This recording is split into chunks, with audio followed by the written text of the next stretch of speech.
26ویں ترمیم میں یہ کہا گیا ہے کہ وہ 12 مہینے تک معلق رہیں گے. 12 مہینے میں اگر ان کا فیصلہ نہیں ہوا تو وہ نافذ رہیں گے، الا یہ کہ شریعت پیریڈ بینچ ان کے خلاف سٹے دے دے. میں نے بہت کچھ آبزرو کیا ہے، سسٹم کیسے کام کرتا ہے، انٹرنلی کیا کچھ ہوتا ہے. آپ کو 2D اپروچ چھوڑ کر 3D اپروچ اپنانی ہوگی اگر آپ قانون کے شعبے میں واقعی کچھ اصلاحات چاہتے ہیں. اگرچہ ابھی تک کسی وکیل کو براہ راست سپریم کورٹ میں جج کے طور پہ تعینات نہیں کیا گیا، لیکن گنجائش اس کی ہے. اس ڈسکشن میں بعض اوقات بہت سخت قسم کے آرگومنٹس بھی کا تبادلہ بھی ہوتا ہے. فل کورٹ میٹنگ بہت اہم اس لیے ہوتی ہے کہ بہت سارے کام ہیں جو چیف جسٹس تنہا نہیں کر سکتا. میری تعلیم عام تعلیم ہے، وہ ایک اور ہی طرح کے آدمی ہیں، اور جب ان کے ساتھ میرا تعلق بنا تو پھر تو دنیا ہی تبدیل ہو گئی.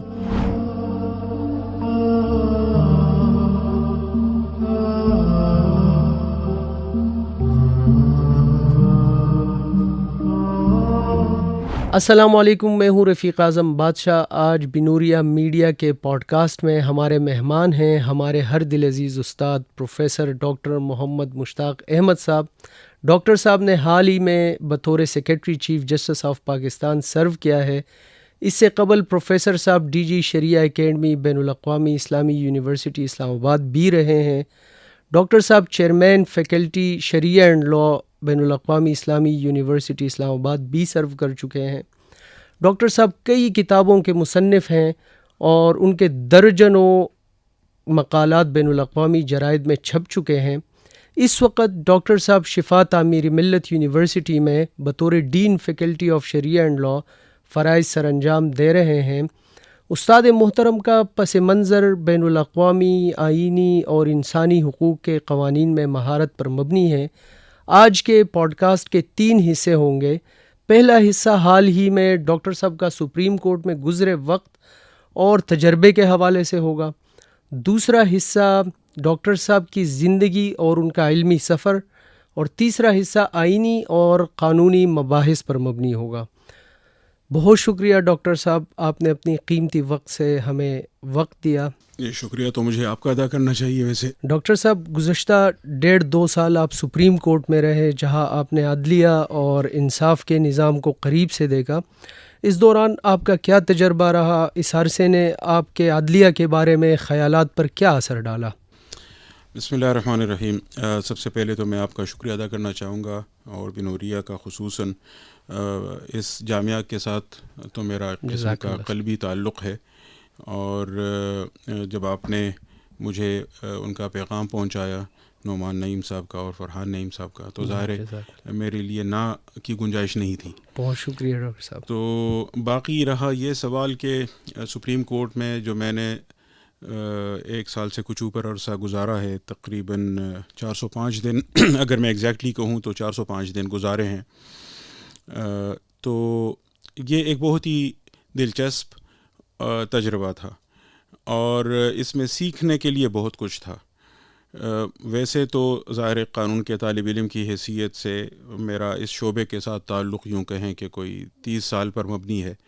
1994 میں میں نے اسلامی یونیورسٹی میں LLB شریعہ اینڈ لاء میں داخلہ لیا تھا. اس کے بعد 5 سال کا وہ LLB کا کورس رہا، اس کے بعد LLM، پھر بعد میں PhD بھی، پھر پڑھنے پڑھانے کا سلسلہ، بیچ میں دیگر مواقع بھی اللہ نے فراہم کیے. اسی طرح عدلیہ کے ساتھ بھی ون وے اور دی ادر میرا کوئی نہ کوئی تعلق رہا. اعلیٰ عدلیہ کے ساتھ بھی، وفاقی شرعی عدالت میں بھی میں مختلف مقدمات میں عدالت کی معاونت کرتا رہا ہوں. سپریم کورٹ میں بھی فارملی بھی عدالت نے کئی بار مجھے مختلف مقدمات میں معاونت کے لیے ذمہ داری دی، لیکن انفارملی بھی بعض معزز جج صاحبان کے ساتھ مختلف پہلوؤں سے میرا کام جاری رہا. تو وہ تعلق تو تھا، لیکن یہ کہ باقاعدہ فارملی اس نظام کا حصہ بن کر، اور پھر اس پوزیشن میں کہ جب آپ چیف جسٹس آف پاکستان کے سیکریٹری کی حیثیت سے کام کریں، جب یوں کہیں کہ on the top of the hierarchy, آپ اس شجرے کے اوپر بالکل جو پوزیشن ہوتی ہے وہاں سے بیٹھ کے سسٹم کو دیکھتے ہیں، تو میں نے بہت کچھ آبزرو کیا ہے، سسٹم کیسے کام کرتا ہے، انٹرنلی کیا کچھ ہوتا ہے. بیہائنڈ دا سین بھی بہت کچھ ہوتا ہے. پھر یہ کہ جو عدالت کا کام ہوتا ہے, جو ورکنگ ہوتی ہے, وہ کیسے ہوتی ہے. مقدمہ شروع ہونے سے پہلے کیا کچھ ہوتا ہے, پھر مقدمہ جب چلتا ہے.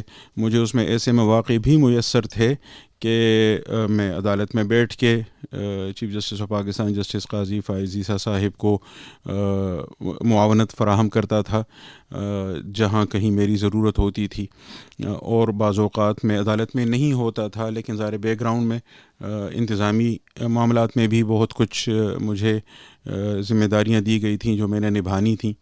اچھا, پھر پہلے تو یوں کہیں عدالت کے ساتھ تعلق کچھ اور نوعیت کا تھا, یعنی یا تو آپ عدالت میں آتے ہیں بطور درخواست گزار, بطور سائل, کسی مقدمے کے فریق کی حیثیت سے یا وکیل کی حیثیت سے آپ آرگو کرتے ہیں, یا آپ چلیں جیسے میں نے کئی دفعہ کیا عدالت کے معاون کی حیثیت سے بات کرتے ہیں. تو وہ تو چیزوں کو دیکھنے کا اور طریقہ ہوتا ہے.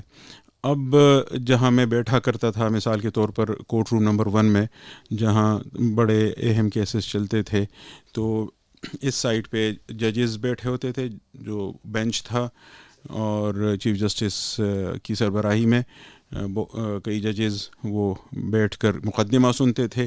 اس سائڈ پہ وکلاء اپنے آرگومنٹس دیتے تھے, پیچھے ظاہر درخواست گزار بھی ہوتے تھے, مقدمے کے فریق بھی ہوتے تھے, صحافی بھی ہوتے تھے, اور عام لوگ بھی ہوتے تھے.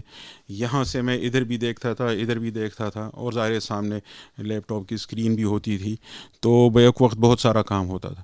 اس لیے اگر میں یہ کہوں کہ جو 405 دنوں کا تجربہ تھا یہ بہت ہی انریچنگ ایکسپیرینس تھا, اور اس میں سیکھنے کے لیے بہت کچھ تھا.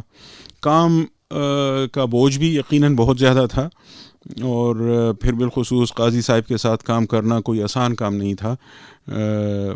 وہ جس سپیڈ سے کام کرتے تھے اور جس طرح وہ اپنی پوری توانائی صرف کرتے تھے ایک ایک مقدمے کی جزئیات میں جا کر, تو وہ یہی ایکسپیکٹ کرتے تھے اپنی ٹیم سے بھی. اور مجھے بھی انہوں نے جب یہ ذمہ داری دینے کا ارادہ کیا تھا تو یہ کہا تھا کہ یہ جو 405 دن آپ کے ہوں گے, تو اس میں آپ گھر, خاندان, دوست اور اپنی سوشل لائف کو آپ نے قربان کرنا ہوگا. بلکہ انہوں نے میرے والد مرحوم سے بھی اور میری فیملی سے بھی باقاعدہ یوں کہیں کہ اجازت لی تھی کہ آپ نے ان 405 دنوں میں ان کے متعلق پوچھنا نہیں ہے کہ یہ کہاں ہے اور کیا کر رہے ہیں. یہ 405 دن آپ نے سپریم کورٹ کو دینے ہیں. تو اس لحاظ سے میں دیکھوں پیچھے مڑ کے تو الحمدللہ اللہ کا کرم ہوا. ایک بھاری ذمہ داری تھی لیکن اسے نبھانے کی توفیق ہوئی, اور اپنے کام سے تو میں کبھی مطمئن نہیں ہوتا, لیکن بہرحال میں اس پر اللہ کا شکر ادا کرتا ہوں کہ بڑی حد تک جو ذمہ داری میں نے اٹھائی تھی تو میں نے اس کا حق ادا کرنے کی کوشش کی ہے. بہت شکریہ سر. میرا اپنا ذاتی خیال ہے کہ نہ تو پہلے کوئی secretary chief justice of Pakistan کو جانتا تھا, نہ اب کوئی جانتا ہے کہ کون ہے. اس عہدے کی اہمیت تو تھی لیکن کوئی جانتا نہیں تھا, اور آپ کے آنے سے شاید اس کی اہمیت اور اس کی شہرت اور اس کے حوالے سے بہت زیادہ لوگوں کو پتہ چلا کہ اس عہدے کی کتنی اہمیت ہے. لیکن بہت ممکن ہے کہ شاید اس سے قبل اس طرح کے فرائض بھی سر انجام نہ دیے گئے ہوں جتنا آپ لوگوں نے کیا. تو کیا آپ کے خیال میں جب آپ نے بطور سیکریٹری جوائن کیا تو جو پینڈنگ مقدمات تھے اور قاضی صاحب آئے تو اس پر کوئی فرق پڑا؟ یہ اہم سوال ہے جو آپ نے آخر میں کیا ہے, میں اس کی طرف آتا ہوں. لیکن آپ نے بات جہاں سے شروع کی وہ بھی میرے نزدیک بہت اہم بات ہے کہ پاکستان میں عام طور پر جب ہم ججز کو بھی سنتے ہیں اور وکلاء کو بھی, اور قانون کے شعبے کی طرف جس طرح لوگوں کا رجحان ہے اور جو زاویہ نظر ہمیں دیکھنے کو ملتا ہے وہ اس طرح دیکھا جاتا ہے جیسے یہ بار اور بینچ, جی سر, یعنی جج اور وکیل, یہی اس شعبے کے دو عناصر ہیں, اور ان کو ایک گاڑی کے دو پہیے کہا جاتا ہے. تیسرا پہیہ لوگ بھول گئے ہیں, اور میں تو برس ہا برس سے یہ کہتا آ رہا ہوں کہ قانون کا یہ شعبہ یہ دو عناصر پہ مشتمل نہیں ہے. آپ کو 2D اپروچ چھوڑ کر 3D اپروچ اپنانی ہوگی اگر آپ قانون کے شعبے میں واقعی کچھ اصلاحات چاہتے ہیں. تیسرا شعبہ قانون کے اساتذہ کا ہے. دنیا بھر میں قانون کے اساتذہ کی، قانون پڑھانے والوں کی بڑی اہمیت ہے، اور نہ صرف پڑھنے پڑھانے میں بلکہ عملی طور پر بھی کئی پہلوؤں سے ان کا کام بہت اہم ہوتا ہے. ایک تو ظاہر پڑھنا پڑھانا بذات خود ایک بہت اہمیت کا کام ہے. قانون کا معیار اگر آپ بہتر بنانا چاہتے ہیں، وکلاء کا معیار بہتر بنانا چاہتے ہیں، ججز کا معیار بہتر بنانا چاہتے ہیں، تو ظاہر ہے آپ کو فوکس کرنا ہوگا اور انویسٹ کرنا ہوگا یونیورسٹیز میں اور لاء ڈپارٹمنٹس میں. بالکل. یہ تو اس کا ایک پہلو ہے. لیکن جو بڑا کام ہوتا ہے قانون کے اساتذہ کا اور قانون کے طلباء کا، وہ عدالتی نظائر پر، عدالتی فیصلوں پر نظر رکھنا ہے اور ان کا تنقیدی جائزہ لینا ہے. میں اپنے اساتذہ کی پیروی میں برس ہا برس سے یہ کام کرتا آ رہا تھا کہ جب بھی کوئی اہم کیس ہو، جب بھی کوئی اہم فیصلہ آئے تو اس پر نظر رکھی جائے، اس کا جائزہ لیا جائے، اس کا تجزیہ کیا جائے، پھر اسے عام لوگوں تک بھی پہنچایا جائے.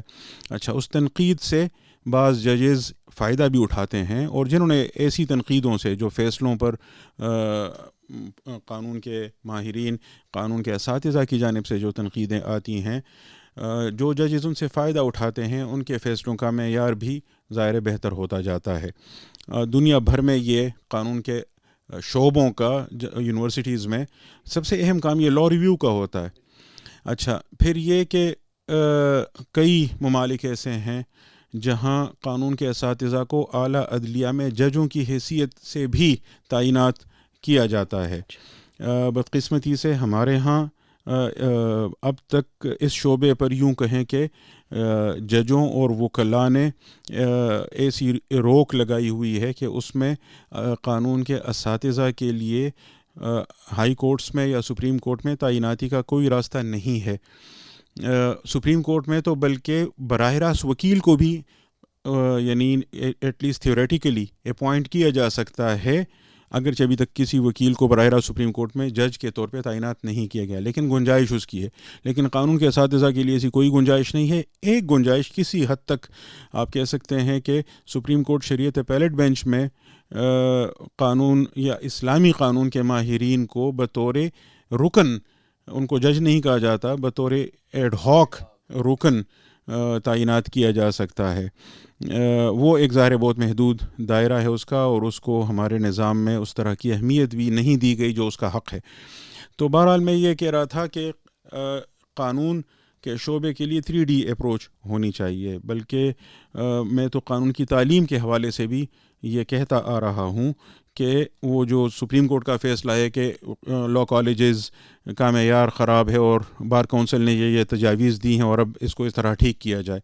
میں نے ایک فارمر چیف جسٹس صاحب کی خدمت میں یہ عرض کیا تھا کہ آپ نے تو ہمیں سنے بغیر کنڈیم کیا ہے، آپ نے تو ہمیں پوچھا ہی نہیں کہ جو قانون کے اساتذہ ہیں، جو قانون پڑھاتے ہیں، ان کا موقف کیا ہے. یہ تو ایسا ہوا بار کونسل نے آپ کے سامنے شکایت رکھی، آپ نے فیصلہ سنا دیا کہ جا کر اساتذہ سے کہیں کہ یہ کام کریں. اساتذہ کو تو سننا چاہیے تھا. انہوں نے کہا کہ ہم نے HEC کو سنا تھا. میں نے کہا HEC does not represent the universities. HEC کا ایک اپنا الگ مقام ہے، اور یونیورسٹیز آٹونومس باڈیز ہیں اور مختلف اسٹیچوٹس یا آرڈیننسز کے تحت وجود میں آئی ہیں، ان کا اپنا الگ مقام ہے. تو اساتذہ کی سے اس میں ہونی چاہیے. بلکہ بار کونسل ایکٹ میں، جو لیگل پریکٹیشنرز ایکٹ میں جو قانون کی تعلیم کے حوالے سے بار کونسل کا اختیار ذکر کیا گیا ہے، تو اس اختیار کو بھی اس طرح ذکر کیا گیا ہے کہ وہ قانون کی تعلیم کا معیار بلند کرنے کے لیے یونیورسٹیز کی مشاورت سے قواعد بنائیں گے. تو مشاورت ایک میننگ فل کنسلٹیشن ہونی چاہیے. تو اصل کام تو اساتذہ کا ہے. تو آپ کی بات درست ہے کہ اساتذہ کو، قانون کے اساتذہ کو اس مقام پر نہیں فائز کیا گیا تھا، اور اللہ تعالیٰ نے یہ توفیق جسٹس قاضی فائز عیسیٰ صاحب کو دی کہ انہوں نے ایک طرح سے آؤٹ آف دا باکس سوچنے کے وہ عادی تھے، تو انہوں نے یہ تجربہ کیا. سیکریٹری آف چیف جسٹس کی پوزیشن کے متعلق بھی میں بتاؤں کہ سپریم کورٹ کے رولز کے تحت چیف جسٹس کے پاس اختیار ہے کہ وہ سیکریٹری اپنی مرضی کا وہ تعینات کر سکتا ہے، براہ راست بھی انڈکٹ کر سکتا ہے، اور جو موجود ملازمین ہیں سپریم کورٹ کے ان میں سے بھی لے سکتا ہے، ڈپوٹیشن پہ بھی لا سکتا ہے. اور سیکریٹری اصل میں ظاہر ہے وہ ایسا بندہ ہوتا ہے جس پر آپ کو اعتماد ہو. ایک تو اس کام کے لیے جو صلاحیت ہوتی ہے، جو آپ کو درکار صلاحیت ہے، آپ اس کو دیکھتے ہیں، اور پھر یہ کہ وہ آپ کے اعتماد کا آدمی ہو. تو ظاہر ہے یہ چیف جسٹس نے خود ڈیسائیڈ کرنا ہوتا ہے. تو میں اس پر جسٹس قاضی فائز عیسیٰ صاحب کا تو یقیناً شکر گزار ہوں کہ انہوں نے مجھے اس کے اہل سمجھا اور مجھ پر اعتماد کیا، اور میں اس پر اللہ تعالیٰ کا شکر ادا کرتا ہوں کہ اس اعتماد کو میں نے ٹھیس نہیں پہنچائی، اور جو مجھ سے ان کی توقعات تھیں کہ اس کام میں ان کا ہاتھ بٹاؤں گا، تو آخری دن جاتے ہوئے انہوں نے اس کا خصوصاً اظہار بھی کیا اور اقرار بھی کیا اور شاباشی بھی دی. تو میں نے شکر ادا کیا کہ چلیں اللہ تعالیٰ نے جو ذمہ داری میرے کندھوں پہ ڈالی تھی تو وہ میں نے کسی نہ کسی طریقے سے ادا کر لی. بہت شکریہ. اچھا، اس میں ایک سوال آخری تھا، اور وہ یہ تھا کہ کیا آپ کے اور قاضی فائز عیسیٰ صاحب کے ہونے سے جو پینڈنگ مقدمات تھے اور یا سپریم کورٹ میں جو پہلے سے ایک طریقہ کار تھا، اس میں کوئی تبدیلی آئی؟ پینڈنسی کا جو مسئلہ ہے یہ بہت پیچیدہ ہے، اور اس میں بہت سارے فیکٹرز انوالوڈ ہیں. میرا بطور secretary of chief justice of Pakistan جو کام تھا، تو وہ تو چیف جسٹس کو اسسٹ کرنا تھا. اچھا، چیف جسٹس کی اسسٹنس کے لیے جو ریگولر سٹاف ہوتا ہے وہ پہلے سے موجود تھا، یعنی ان کے دفتر کا کام اور روزانہ کی ڈاک اور بہت ساری چیزیں. لیکن ظاہر پھر میرے آنے کے بعد بہت سارا کام تھا جو میری طرف شفٹ ہوا، منتقل ہوا، یعنی بالخصوص وہ کام جس میں یوں کہیں تھوڑا دماغ صرف کرنے کی ضرورت تھی. موٹی موٹی فائلیں تھیں، ان کو پڑھ کر اس کا جس نکالنا تھا، اور جو لیگل پوائنٹس تھے وہ الگ سے لکھ کر چیف جسٹس کو بریف کرنا تھا، اور پھر ان کو اپنی جانب سے جو مجھے مناسب لگتا تو میں اپنی جو ریکمنڈیشن تھی، تجویز تھی، وہ بھی میں لکھ لیتا. اچھا، اس کے علاوہ وہ میرے ساتھ مختلف ایشوز کو ڈسکس بھی کرتے تھے، اور میرا ان کا تعلق تو اس سے پہلے کا تھا، تو ہماری آپس میں فریکوینسی زبردست تھی، تو بہت سارے ایشوز کو ڈسکس بھی کرتے تھے. اور اس ڈسکشن میں بعض اوقات بہت سخت قسم کے آرگومنٹس بھی کا تبادلہ بھی ہوتا، اور میں نے اپنے طور پر تو کوشش کی کہ جو بات بھی مجھے جس پر میں کنونس نہ ہوں تو میں اس پر اپنی تائید نہ ذکر کروں. اور بہت دفعہ ایسا ہوا کہ میری بات سن کر انہوں نے اس وقت یا بعد میں اس کو قبول بھی کر لیا. بہت ساری باتیں ایسی تھیں جن میں ان کو نہیں کنونس کر سکا، لیکن ہم آپس میں گفتگو اس طرح چلتی رہتی تھی ہماری. تو اس میں یہ پینڈنسی والا ایشو بھی تھا. اور جب ہم نے یہ کام شروع کیا تو اس وقت تقریباً 56,000 کیسز تھے سپریم کورٹ میں جو سال ہا سال سے معلق تھے. بالکل جو پہلا دن تھا سپریم کورٹ میں بطور چیف جسٹس قاضی فائز عیسیٰ صاحب کا، تو انہوں نے فل کورٹ میٹنگ بلائی. یہ فل کورٹ میٹنگ اس سے پہلے 2019 میں ہوئی تھی، یعنی 4 سال تک فل کورٹ میٹنگ نہیں ہوئی تھی. فل کورٹ میٹنگ بہت اہم اس لیے ہوتی ہے کہ بہت سارے کام ہیں جو چیف جسٹس تنہا نہیں کر سکتا، یعنی ایک تو بطور انسان 12 لمیٹیشنز ہوتی ہیں، اور ایک قانونی طور پر بھی کئی امور ایسے ہیں جن میں چیف جسٹس یک طرفہ فیصلہ نہیں کر سکتا. اس کے لیے رولز کے تحت فل کورٹ کی اپروول ضروری ہوتی ہے. لیکن 4 سال سے فل کورٹ کی میٹنگ ہوئی نہیں تھی، تو بہرحال انہوں نے پہلے دن ہی فل کورٹ کی میٹنگ کی، تمام جج صاحبان کے ساتھ مشاورت کی، اور جو پہلا ایشو ڈسکس کیا، بالکل پہلا ایشو وہ پینڈنسی کا تھا کہ یہ جو سال ہا سال سے ہزارہا کیس جمع ہو چکے ہیں، ان کو کیسے نمٹائیں. اچھا، معلوم یہ ہوا کہ اس سے پہلے ایک خصوصی کمیٹی بھی بنائی گئی تھی 2 جج صاحبان پر مشتمل، اور ان کو یہ کام دیا گیا تھا کہ وہ پینڈنسی ختم کرنے کے لیے کچھ گائیڈ لائنز تیار کر لیں، کیسز کو کیٹیگرائز کریں. بہت سارے کیسز ہیں جو شاید اب ریڈنڈنٹ ہو چکے ہیں، ان کو آسانی سے ختم کیا جا سکتا ہے، کیونکہ وہ جو قانون تھا مثال کے طور پر جس کو چیلنج کیا گیا تھا وہ قانون ہی نہیں رہا، یا فریقین نے آپس میں کچھ طے کر لیا ہے اور بہت سارے. تو ایسے کیسز کے ساتھ کیا کیا جائے جو ڈیڈ کیسز ہیں ان کو. اچھا پھر ایسے ہے کہ ایک ہی کویشچن آف لا ہے لیکن اس پر کئی سارے مقدمات کا انحصار ہے, بنچ آف کیسز ہیں, تو ان بنچز کو کیسے آئیڈینٹیفائی کیا جائے اور ان کو نمٹایا جائے. تو اگر آپ مثال کے طور پر یہ ایک کویشچن سالو کر لیں تو آپ نے گویا 100 کیسز نکال لیا, 150 کیسز نکال لیے. اس کمیٹی کو دوبارہ یہ کہا گیا کہ آپ اپنی رپورٹ سبمٹ کریں. کمیٹی کے ایک جج صاحب نے اپنی رپورٹ دے دی, دوسرے جج صاحب نے نہیں دی, اور ان کو اپنے ساتھی جج کے ساتھ بعض امور پر اتفاق بھی نہیں تھا. تو بطور کمیٹی رپورٹ نہیں لیکن ایک جج صاحب کی رپورٹ کے طور پر وہ پھر بعد میں پیش کی گئی. اس پر کچھ اقدامات اٹھائے بھی گئے. پہلے 3 مہینوں میں یعنی ستمبر سے دسمبر تک ظاہر روزانہ نئے کیسز بھی انسٹیٹیوٹ ہوتے ہیں اور پرانے کیسز نکالے بھی جاتے ہیں. تو ہم نے یہ سلسلہ شروع کیا جو آج تک جاری ہے کہ ہر ہفتے کے اختتام پر ہم باقاعدہ لسٹ جاری کرتے تھے کہ کس بینچ نے اس ہفتے میں کتنے کیسز سنے اور کتنے نمٹائے, اور ٹوٹل کیا ہوا ہر ہفتے کا, نئے کیسز کتنے آئے اور پرانوں میں سے کتنے نکالے گئے.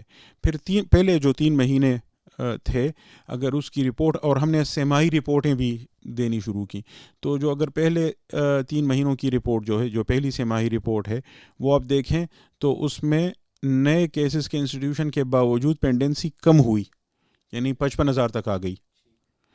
اور یہ شاید 2 سال بعد ایسے ہوا تھا کہ تعداد بڑھنے کے بجائے کم ہو گئی. اچھا اب اس کے بعد 15 دن سردیوں کی چھٹیاں ہوئیں, اور جنوری میں جب کورٹ نے دوبارہ کیسز سننے شروع کیے تو اس وقت سیاسی کیسز کا ایک یوں کہیں ریلا آ گیا, اور ظاہر آگے انتخابات ہونے تھے اور بہت سارے مسائل اور وہ کھینچا تانی اور بہت سارے مسائل. تو ایک اس کی وجہ سے, اور کچھ دیگر عوامل بھی ہوتے ہیں جن کی وجہ سے آگے پینڈنسی کا جو معاملہ تھا وہ صحیح ہونے کے بجائے مزید خراب ہوتا گیا. اس میں وہ کلا کا بھی بڑا کردار ہوتا ہے, اس میں فریق مقدمہ جو ہوتے ہیں تو ان کا بھی کردار ہوتا ہے, اس میں اسٹاف کا بھی کردار ہوتا ہے, اس میں یہ بھی مسئلہ ہوتا ہے کہ آپ کس مقدمے کو کتنا وقت دیتے ہیں. اب مثال کے طور پر 26ویں ترمیم سے پہلے میں سن رہا تھا کچھ لوگ کہہ رہے تھے کہ چند سو کیسز ہیں تو ان کے لیے خصوصی عدالت یا خصوصی بینچ بنانے کی کیا ضرورت ہے. اچھا بینچ یا عدالت اس پر تو تفصیلی بحث کی جا سکتی ہے, لیکن یہ جو آرگومنٹ تھا کہ چند 100 کیسز ہیں, اچھا ہم نے اس پر تھوڑا ورک کیا تھا اور ہمیں یہ معلوم ہوا تھا کہ یہ جو چند 100 کیسز ہیں تو ان پر سپریم کورٹ کا 80% ٹائم لگتا ہے, ججز کا بھی اسٹاف کا بھی. جی سر. اور جو 1000 کیسز ہیں تو ان کے لیے بمشکل 20% کا ٹائم بچتا ہے. تو مسئلہ یہ ہے کہ ہماری قوم کو بھی چونکہ سیاست کی لت لگ چکی ہے تو ان کی دلچسپی بھی اپنے جو دیگر قانونی مسائل اور الجھنیں ہیں ان کے بجائے یہ جو سیاسی نوعیت کے مقدمات ہیں ان میں زیادہ ہوتی ہے. اچھا جو بڑے بڑے نامی گرامی وکلاء ہوتے ہیں وہ بھی ان بڑے کیسز میں آتے ہیں. اچھا ہر وکیل کی خواہش ہوتی ہے کہ اس کو 2-2 3-3 گھنٹے تک لگاتار سنا جائے. جی اچھا ایک منٹ ظاہر ہے اس پر قوم کا پیسہ خرچ ہوتا ہے, تو کیسے ان کو اتنا زیادہ بولنے دیا جائے, لیکن نہ بولنے دیں تو پھر اور مسائل پیدا ہوتے ہیں. تو اس طرح ایک آسان سا مقدمہ جس میں کوئی اتنی زیادہ پیچیدگی بھی نہیں ہوتی تو وہ کئی دنوں پر محیط ہو جاتا ہے اور اس میں صبح سے شام تک کا وقت لگتا ہے. قاضی صاحب نے تو یہ کیا کہ آپ نے دیکھا ہوگا کیونکہ لائیو سٹریمنگ بھی ہوئی بہت سارے کیسز کی, تو وہ تو صبح سے شام تک کیسز سنتے تھے بالکل, جو تاکہ کسی طرح اس کیس سے جان چھڑائیں, لیکن وہ کیس پھر اگلے اس پہ چلا جاتا, کیونکہ یہ بات بھی یاد رکھنے کی ہے کہ سپریم کورٹ کا ہر جج اپنی جگہ مستقل اور آزاد حیثیت رکھتا ہے, وہ چیف جسٹس کے ماتحت نہیں ہوتا. یہاں تک کہ چیف جسٹس کے ساتھ بینچ میں بھی جو 2 ججز ہوتے ہیں یا کبھی ایک جج ہوتا ہے وہ اس سے کتنا ہی جونیئر ہو لیکن وہ مستقل آزاد حیثیت رکھتا ہے. تو آپ جج صاحبان کو ریکویسٹ کر سکتے ہیں, پولائٹ انداز میں ان کو بتا سکتے ہیں, بعض اوقات کسی اور سے بات کرتے ہوئے ان کو سنا سکتے ہیں, اس طرح کے ٹیکٹکس یوز کر سکتے ہیں, لیکن آپ ان کو مجبور نہیں کر سکتے, وہ اپنی مرضی کے مالک ہیں. تو جب آپ فل کورٹ کی سماعت کرتے ہیں, فل کورٹ بینچ کسی مقدمے کی سماعت کرے تو اس میں اگر 15 جج بیٹھے ہیں، اگر 13 جج بیٹھے ہیں، تو یوں کہیں کہ 13 عدالتیں بیٹھی ہوئی ہیں، تو ہر عدالت اپنی مرضی سے چلتی ہے. اس وجہ سے بھی یوں کہیں کہ آپ دیکھیں جنوری آن ورڈ پھر یہ جو پینڈنسی کا مسئلہ ہے یہ پیچیدہ ہوتا گیا، ورنہ اس سے پہلے یہ کم تھا. اس کو روکنے کے لیے یا اس کو بند باندھنے کے لیے ہم نے مختلف طریقے اختیار کیے. مثال کے طور پر ایک طریقہ میں بتا دیتا ہوں، یہ بہت ساری تفصیلات اس میں آئیں گی، لیکن ایک طریقہ یہ کہ سپریم کورٹ میں گرمیوں کی چھٹیاں ہوتی تھیں 3 مہینے کی. جی. اچھا 3 مہینے کی چھٹیوں میں ظاہر کیسز بڑھتے جائیں گے. اس میں چند ایک بینچز تو ہوتے ہی ہیں، ایک آدھ اسلام آباد میں، ایک آدھ کسی اور رجسٹری میں، کوئٹہ یا کراچی یا لاہور میں یا کبھی پشاور میں، لیکن ظاہر وہ جو زیادہ تر کیسز نہیں سنے جاتے. تو ہم نے اس کا ایک حل تو یہ نکالا کہ چاروں پروونسز میں جو رجسٹریز ہیں ان میں کم از کم ایک بینچ تو ضرور ہو چھٹیوں میں. یعنی مثال کے طور پہ کراچی کے ججز ہیں، کراچی گئے ہوئے ہیں، تو ان کے لیے وہاں کیسز کی سماعت نسبتاً آسان ہے. میں چھٹی کے مخالف نہیں ہوں، میں خود چونکہ، اور جو لوگ بھی مسلسل کام کرنے کے عادی ہوتے ہیں وہ جانتے ہیں، اور جج کا کام تو بہت ہی زیادہ ذہنی مشقت اس میں ہوتی ہے، تو چھٹی تو یقیناً ہونی چاہیے، لیکن یہ کہ کتنی ہونی چاہیے اور مسائل کو دیکھتے ہوئے. تو اس میں یہ کہ آپ چلیں کراچی میں ہیں تو یہ 2 ہفتے آپ کیسز سن لیں، پھر آپ چھٹی کریں، اگلے 2 ہفتے وہ سن لیں گے اور پھر وہ چھٹی کر لیں گے، اس طرح روٹیشن پہ. ایک تو ہم نے یہ کیا. اسی طرح اسلام آباد میں ہم نے 2 بینچز کا یقینی بنانے کی کوشش کی کہ کم از کم 2 بینچز تو ادھر ضرور ہوں ہر دن چھٹیوں میں. جی.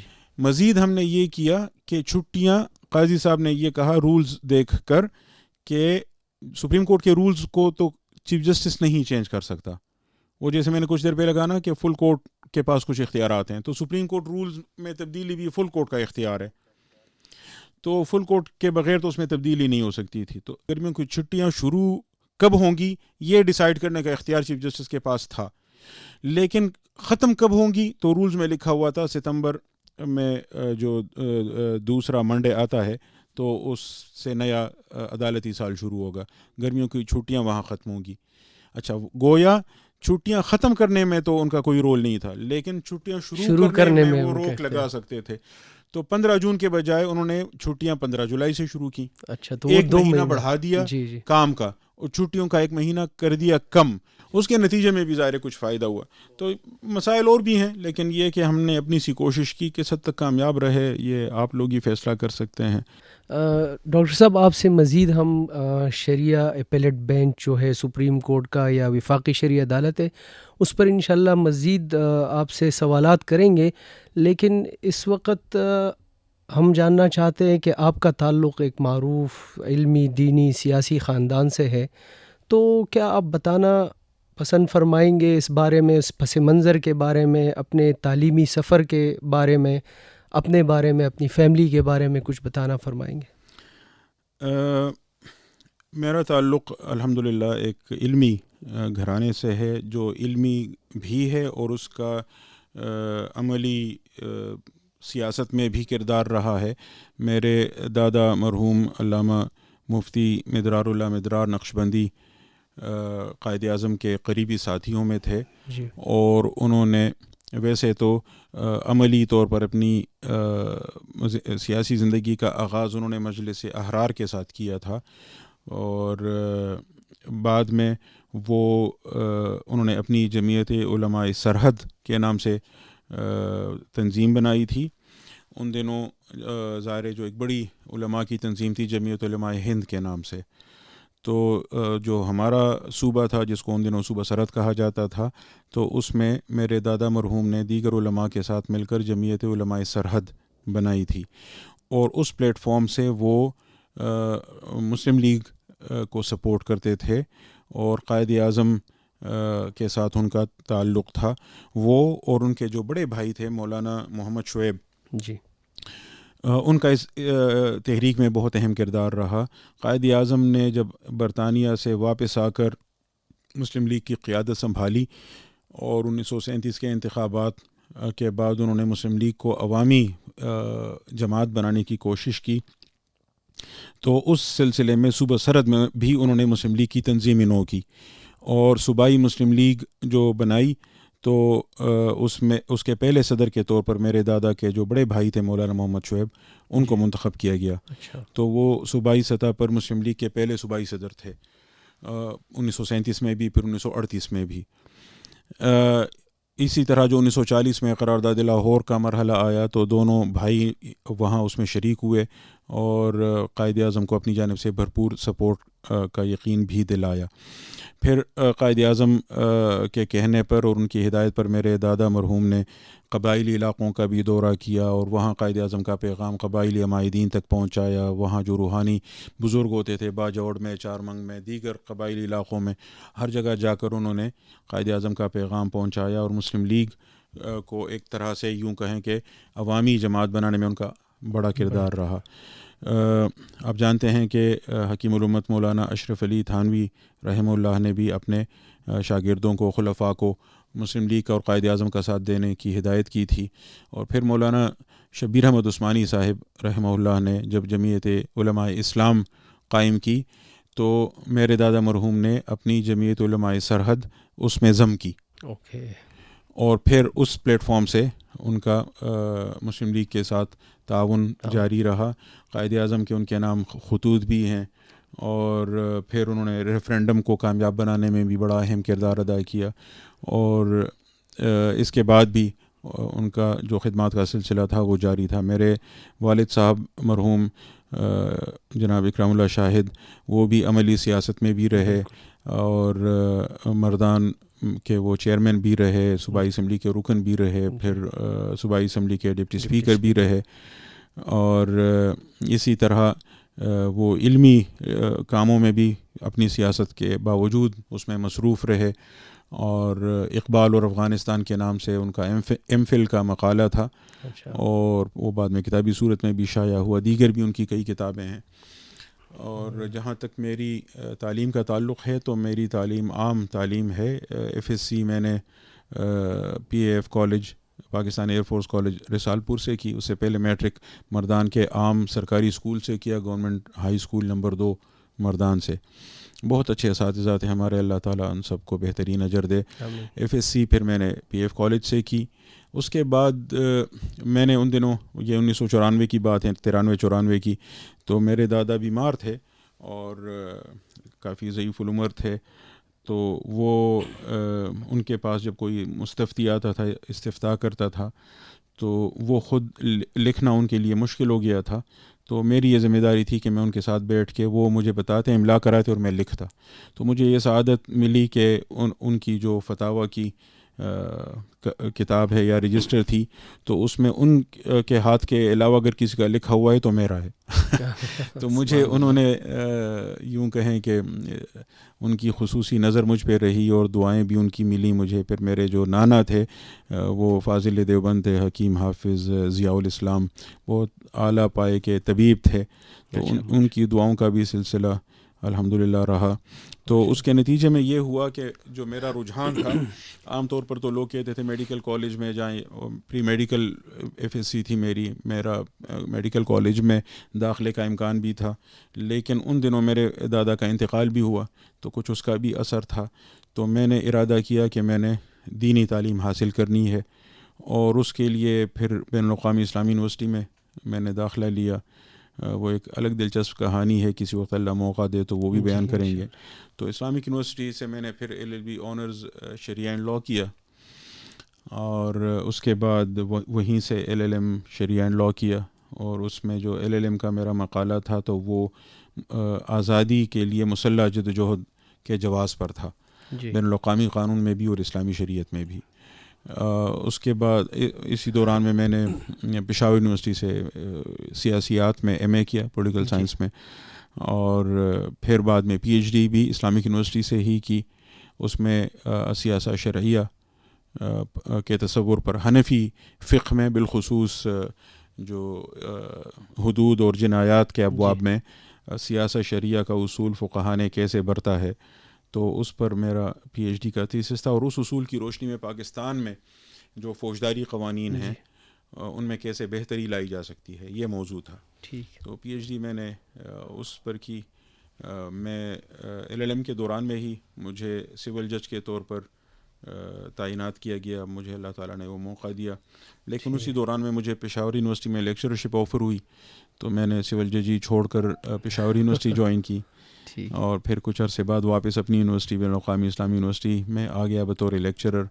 اور پھر آگے کا سلسلہ تو آپ جانتے ہیں، اسسٹنٹ پروفیسر، پھر associate professor, department of law کا چیئرمین، پھر شرعی اکیڈمی کے ڈائریکٹر جنرل کی حیثیت سے. تو یہ اس طرح کا یوں کہیں کہ سفر رہا. عمومی طور پر جب کوئی اسٹوڈنٹ آتا ہے شریع اینڈ لاء کے لیے اور اس کا بیک گراؤنڈ اسکول اور کالج کا ہوتا ہے، نہ کہ مدرسے کا، تو پھر اتنی گہرائی میں فقہ اور اصول فقہ اور اس طرح کے مباحث میں بہت ہی گہرائی کے ساتھ، دسترس کے ساتھ، تو کیا آپ کا کوئی ایسا بیک گراؤنڈ تھا کہ آپ نے، جس طرح آپ بتایا کہ آپ کے دادا مفتی تھے بہت بڑے، لیکن کیا آپ نے کچھ پڑھائی بھی کی تھی ان سے، اصول فقہ کی، اصول حدیث کی اور ان چیزوں کے حوالے سے کچھ؟ باقاعدہ تو میں نے ان سے تفسیر، حدیث، فقہ، اصول کچھ نہیں پڑھا جی. لیکن یہ کہ ان کے ساتھ میں رہا. ٹھیک. اور ان کی تربیت یقیناً تھی، اور ان کی نظر بھی تھی اور شفقت بھی تھی. اور وقتاً فوقتاً، یعنی باقاعدہ کتابیں تو میں نے ان سے نہیں پڑھی، لیکن وقتاً فوقتاً میں ان کے ساتھ جو مختلف چیزیں ڈسکس کرتا تھا، ان کا طریقہ یہ ہوتا تھا کہ وہ میرا یوں کہیں کہ بیکار سے بیکار قسم کا سوال بھی وہ بہت توجہ سے سنتے، اور پھر اپنے طریقے سے وہ مجھے اس میں رہنمائی فراہم کرتے.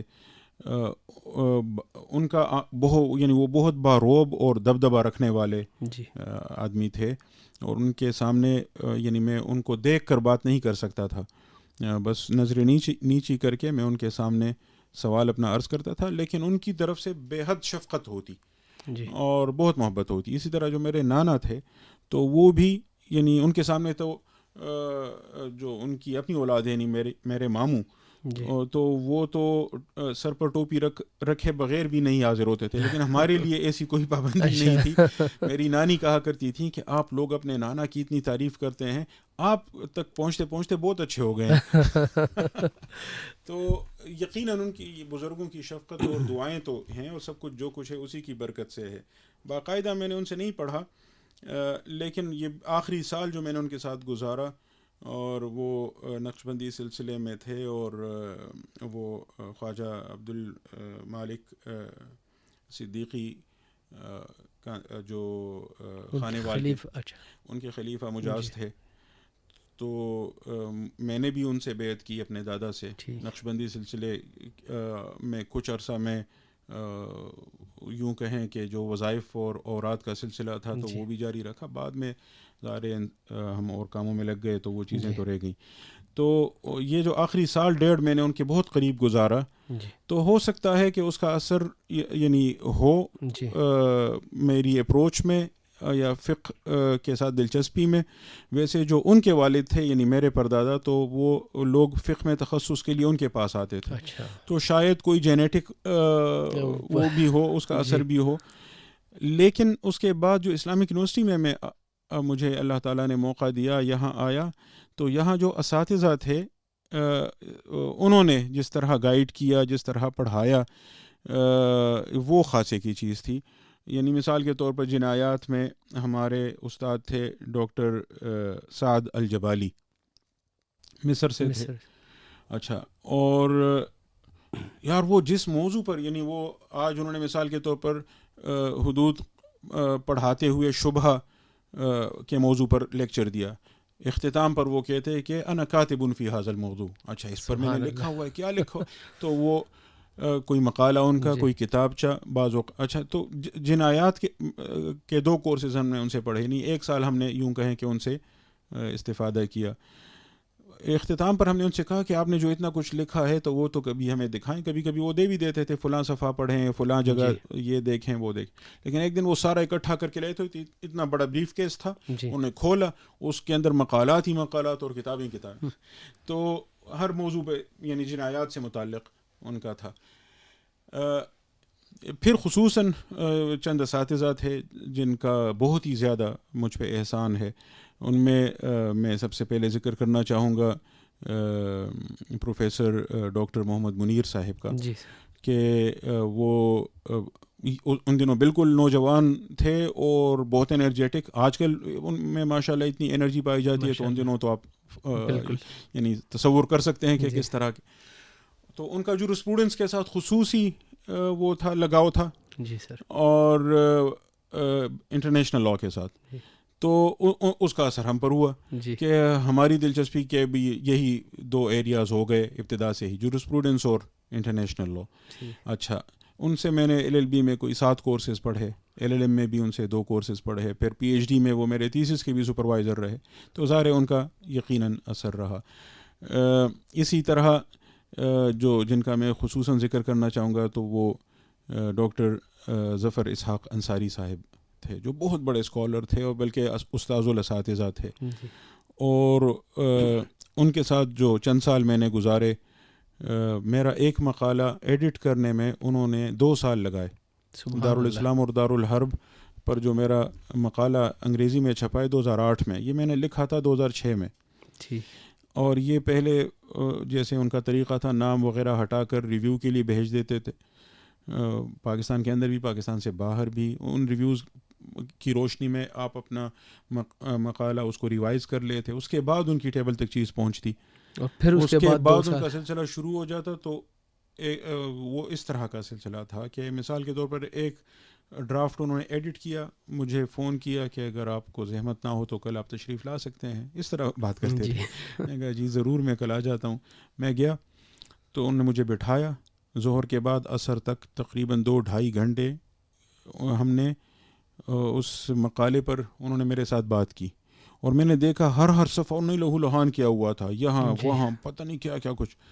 اچھا, بہت کچھ میں نے نوٹ کیا, اور وہ ان کا ایڈٹ کیا ہوا مسودہ بھی میں لے آیا گھر, اور میں بیٹھ گیا. اور کوئی یوں کہیں 2-3 ہفتے میں نے اس کو کور کیا اور سارا کچھ ریوائز کر کے ان کو بھیج دیا. میرا خیال تھا اگلی دفعہ ان کی جانب سے مجھے شاباشی ملے گی. جی. اچھا, ان کا فون آیا, اسی طرح میں گیا, انہوں نے شاباشی تو دی کہ آپ نے محنت کی ہے, لیکن یہ ذرا دیکھیے. اب جب انہوں نے دکھایا تو پھر اس کا ہر صفحہ اسی طرح, اور پھر 2-2.5 گھنٹے کی ڈسکشن. ہوتے ہوتے 18 دفعہ وہ مقالہ انہوں نے ایڈٹ کیا. 18 دفعہ. اور کہا کہ اب بھی میرا جی اس سے نہیں بھرا, لیکن مجھے رسالے کا پیٹ بھرنا ہے, تو اس لیے اب یہ مقالہ ہم شائع کر دیتے ہیں. اچھا, اس مقالے کو شائع ہونے میں 2 سال لگے, لیکن اس نے یوں کہیں میری سوچ, میری اپروچ اور انالیسس کا طریقہ, پریزنٹیشن کا طریقہ, سب پر اثرات ڈالے. اسی طرح انہوں نے بعد میں ایک اور بھی میرا مقالہ ایڈٹ کیا, وہ تصور دفاع پر ہے کہ انٹرنیشنل لاء میں ریاست کے پاس دفاع کا جو حق ہے اس کی کیا حدود ہیں اور اسلامی قانون میں کیا ہے, اس پہ بھی اسی طرح. تو ان کا ظاہر بہت بڑا کردار. تو سر یہ جو مقالات ہیں, بہت معذرت, اس کا اردو ورژن بھی ہے تاکہ اس سے مدارس کے جو علماء ہیں, فضلاء ہیں, وہ بھی اس سے فائدہ اٹھائیں؟ ہاں, یہ اس کا جواب میں دیتا ہوں پہلے لیکن میں اپنے ایک اور استاذ کا ذکر ضرور کرنا چاہوں گا, اور وہ ہیں ہمارے پروفیسر عمران حسن خان نیازی. وہ ایک اور ہی طرح کے آدمی ہیں, اور جب ان کے ساتھ میرا تعلق بنا تو پھر تو دنیا ہی تبدیل ہو گئی. اور اصل میں جو فقہ کا اور اصول کا ذوق ہے تو وہ انہی کی وجہ سے ملا ہے. اور انہوں نے کس طرح میری تربیت کی اور کس طرح مجھے فقہ اور اصول کی دنیا میں داخل کرایا, اور پھر ایسے داخل کرایا کہ اب وہاں سے نکلنے کا کوئی راستہ نہیں ہے, اور کس طرح انہوں نے مجھے امام سرخسی سے روشناس کرایا کہ وہ کس پائے کے فقیہ تھے, اور کس طرح انہوں نے مجھے اسلامی تراث جو فقہی تراث ہے اس کی اہمیت سمجھائی, میرے ذہن میں بٹھائی, میرے دل میں راسخ کی, اور مجھے اپنے اس تہذیبی ورثے پر اعتماد بخشا. تو وہ اس کو میں الفاظ میں نہیں بیان کر سکتا. تو یہ اصل میں یوں کہیں اساتذہ کی برکت ہے جو کچھ بھی ہے, اور جو نہیں ہے تو ظاہر وہ ہماری اپنی کمزوری کی وجہ سے نہیں ہے. آپ نے یہ سوال کیا کہ یہ جو مقالات وغیرہ ہیں, تو یہ جو مقالہ ہے دارالاسلام دارالحرب والا, تو یہ تو انگریزی میں نے لکھا تھا, لیکن بعد میں جو میری کتاب آئی جہاد مزاحمت اور بغاوت کے عنوان سے، تو اس میں اس کو اردو میں نے پھر پیش کیا ہے. اسی طرح جو تصور دفاع پر مقالہ تھا وہ بھی. تو تمام تو نہیں لیکن بہت سارا کام ایسا ہے جس کو میں نے اردو میں بعد میں کنورٹ کیا ہے، یا کچھ کام پہلے اردو میں لکھا تھا بعد میں انگریزی میں لکھا. لیکن ظاہر ہے جب آپ ایک کام کرتے ہیں کچھ عرصے بعد دوبارہ وہی کام کرتے ہیں تو اس میں بہت آپ کو تبدیلی کرنی پڑتی ہے. پھر لینگویج کی وجہ سے بھی فرق پڑتا ہے، مخاطبین کی وجہ سے بھی فرق پڑتا ہے. یعنی اردو جو لوگ پڑھتے ہیں تو ان کے ذہن میں اور طرح کے سوالات ہیں، آپ ان کو ذہن میں رکھ کر لکھتے ہیں. انگریزی میں جو لکھتے ہیں تو ان کا اور طرح کا بیک گراؤنڈ ہوتا ہے، رجحان ہوتا ہے، اور طرح کے سوالات ہوتے ہیں. ڈاکٹر غازی صاحب مرحوم جو میرے چوتھے استاد جن کا میں لازماً ذکر کرنا چاہتا تھا، ڈاکٹر محمود احمد غازی، تو وہ ان کا بھی ظاہر فقہ کے ساتھ، اصول کے ساتھ، پھر بین الاقوامی قانون کے ساتھ جو ان کی وابستگی تھی، پھر ان کا جو شفقت بھرا انداز تھا. اچھا، ان کو اللہ تعالیٰ نے ایسا عجیب ذہن دیا تھا کہ آپ ان سے کسی بھی وقت کسی بھی موضوع پر، چاہے وہ فقہ کا ہو، سیرت کا ہو، حدیث کا ہو، تفسیر کا ہو، لیکن اگر فقہ میں مثال کے طور پر آپ ان سے کسی بھی وقت کوئی بھی سوال پوچھیں، وہ ایک لمحے کے لیے یوں سوچتے، بعض اوقات وہ یوں اپنی انگلیوں کو دیکھتے اور 1-2 سیکنڈ بعد بولنا شروع کر دیتے. اچھا، وہ بولنا شروع کر دیتے تھے تو آپ کو حیرت ہوتی تھی کہ وہ کس ترتیب سے کس طرح ایک ایک چیز بیان کر رہے ہیں. پہلے یہ، پھر اس کے بعد یہ ہوا، پھر اس میں 2 چیزیں ہیں، ایک اس طرح، ایک اس، آپ کے سارا کچھ ان کے ذہن میں بالکل مرتب موجود ہے. تو مجھے ایک کتاب کی طرح آپ نے بس صرف بٹن کلک کیا اور فولڈر کھلا اور فائل کھل گئی، اس میں 2-3 سیکنڈ لگ گئے، اس کے بعد بس اب آپ کے سامنے کتاب کھلی پڑی ہے، پڑھتے جائیں. مجھے حیرت ہوتی تھی کہ ان کا کتنا مرتب ذہن ہے. تو یہ ان کے کمالات تھے. تو انہوں نے ایک دفعہ مجھے یہ کہا کہ وہ بین الاقوامی قانون پر 2 کتابیں لکھنا چاہتے ہیں، ایک عربی میں اور ایک انگریزی میں. انہوں نے کہا کہ عربی میں جو فقہ کا حصہ ہے وہ زیادہ ہوگا اور جو قانون کا حصہ ہے وہ کم ہوگا، اور انگریزی میں اس کے برعکس تناسب ہوگا. ظاہر ہے کیونکہ پڑھنے والوں کو مد نظر رکھ کر لکھا جاتا ہے. تو اس طرح کے فروق میرے کام میں بھی یعنی میں نے مد نظر رکھنے کی کوشش کی کہ ظاہر مخاطب کی رعایت ضروری ہے. جی بالکل. تو وہ فرق تو ہوگا، لیکن جو کام میں نے انگریزی میں کیا ہے تو وہ اردو میں، اور جو اردو میں کیا ہے اس کا بھی بیشتر حصہ انگریزی میں موجود ہے. آپ بطور اسٹوڈنٹ، جس طریقے سے ابھی آپ نے کہا کہ آپ LLM میں ہی تھے کہ آپ بطور جج تعینات ہو گئے تھے، تو اسی طریقے سے آپ اسٹوڈنٹ تھے، تو اس وقت بھی کیا آپ کو مواقع ملے عدالتوں میں بطور معاون جانے کے؟ کیونکہ جب ہم آپ سے پڑھتے تھے تو آپ اکثر اچھے واقعات سنایا کرتے تھے بہت. ہاں، استاد کے پاس واقعات ہی تو ہوتے ہیں بیان کرنے کے لیے.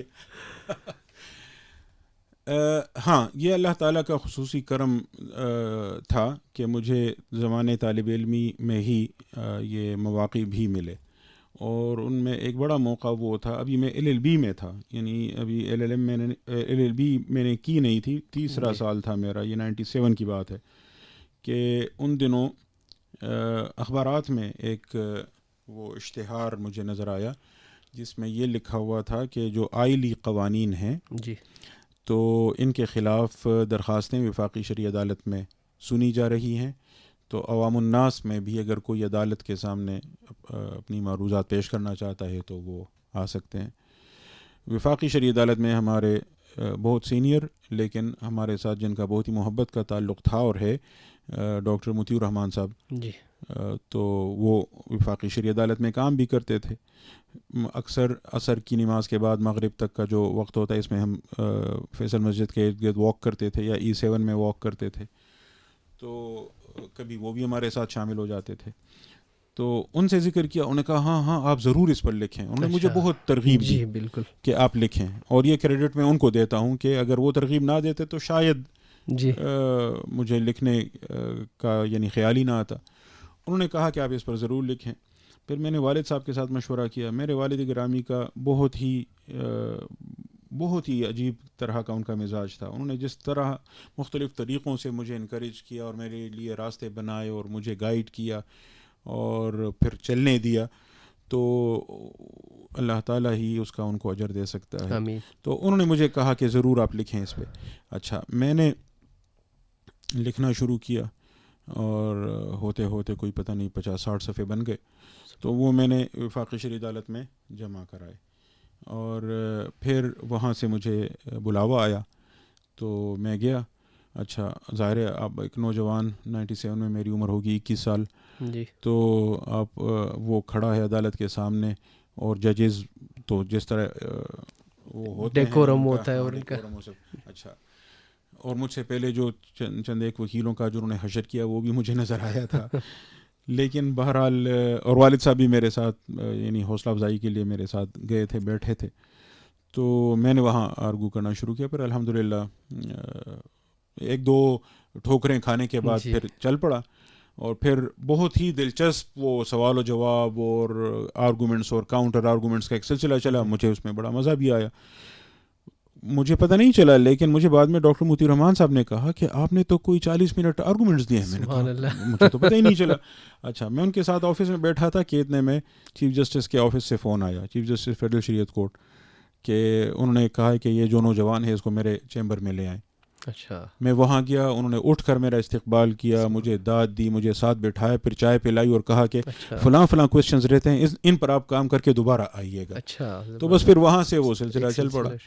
تو یہ چیف جسٹس میاں محبوب جی, تو انہوں نے یہ مجھے انکریج بھی کیا اور پھر آگے کا بتایا. ڈاکٹر فدا محمد خان صاحب بھی بینچ میں تھے, وہ خود بہت اچھے عالم دین بھی تھے اور قانون اور اس کے بھی ماہر تھے. اور تیسرے جج تھے جسٹس اعجاز یوسف. تو وہاں سے یہ سلسلہ چل پڑا. سر سپریم کورٹ نے حال ہی میں اس بنا پر پہلی بیوی کا نکاح فسخ کیا کہ اس بندے نے دوسری شادی جو ہے وہ پہلی بیوی کی مرضی کے بغیر کی تھی. تو اس پر ڈاکٹر راغب نعیمی صاحب نے بھی بیان دیا جو کہ چیئرمین اسلامی نظریاتی کونسل ہے. انہوں نے بیان دیا کہ چونکہ اگرچہ یہ فیصلہ جو ہے یہ ملکی قانون سے مطابقت رکھتا ہے لیکن شریعت سے متصادم ہے. تو اس حوالے سے سر آپ کچھ رہنمائی فرمائیں گے؟ دیکھیں اس میں تھوڑا بیک گراؤنڈ میں جانا ہوگا. جی. انگریز جب یہاں آئے ہندوستان پر, انہوں نے اپنا تسلط قائم کیا بر صغیر پر, تو ابتدا میں ان کی پالیسی یہ رہی کہ آئلی تنازعات مسلمانوں کے قاضی خود ہی ان کا فیصلہ کریں اور انگریز جج یہ مقدمات نہ سنیں. جی. پھر کچھ عرصے بعد انہوں نے جب آہستہ آہستہ ان کی گرپ مضبوط ہوتی گئی تو انہوں نے یہ کیا کہ قاضیوں کو ختم کر دیا اور ان کی جگہ اپنے جج بٹھا دیے. لیکن اب انگریز جج ہے, اس کو اسلامی قانون کا پتہ ہی نہیں ہے, نکاح طلاق وراثت وغیرہ کا فیصلہ وہ کیسے کرے گا. تو قاضی کو اس کی معاونت کے لیے رکھ دیا, یعنی اب وہ مفتی کی حیثیت سے رہا, قاضی کی حیثیت ختم ہو گئی. جج انگریز ہوگا اور ایک مسلمان مفتی اس کی معاونت کرے گا.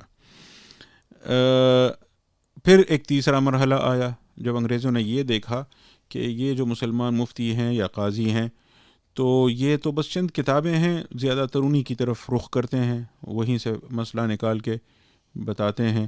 ہدایہ ہے, تقریباً سارے ہی حنفی تھے, اور تو اس کا ترجمہ کیوں نہ کر لیں, یا اگر شیعہ ہیں تو شرائع الاسلام حلی کی اس کا ترجمہ کیوں نہ کر لیں. تو اس طرح انہوں نے ہدایہ کا ترجمہ کروایا جو چارلز ہیملٹن کا ترجمہ ہے. آج تک ہماری عدالتیں اس ترجمے پر انحصار کرتی ہیں. یہ 1791 میں غالباً یہ ترجمہ آیا تھا, یعنی 250 سال ہو گئے. عربک ٹو انگلش, یہ اچھا سوال ہے جی. کیونکہ جو ہیملٹن ہے تو اس کو عربی نہیں آتی تھی جی تو فارسی آتی تھی, تو اس نے ہدایہ کے فارسی ترجمے کی بنیاد پر انگریزی ترجمہ کیا. تو یہ شوربے کا شوربہ ہے. اچھا پھر ہدایہ آپ جانتے ہیں کہ وہ تو اصل میں شرح ہے, اور جو متن ہے وہ تو بدایت المبتدی ہے. اچھا متن اور شرح میں فرق ہے, اور یعنی مرتبے میں بھی اور ان کی پوزیشن میں کہ کس طرح ان کو دیکھا جانا چاہیے, وہ بھی اس نے اس طرح روا نہیں رکھا, اور بھی مسائل ہیں جی. اچھا پھر ایک بندہ جو اسلامی قانون سے واقف ہی نہ ہو, وہ اسلامی قانون کے ایک اہم ٹیکسٹ کی ٹرانسلیشن کیسے کر سکتا ہے, اور بالخصوص جب اس کو اس زبان کا بھی نہ ہو پتہ. بالکل. قانونی امور تو ایک طرف اس کو زبان کا ہی نہ ہو علم.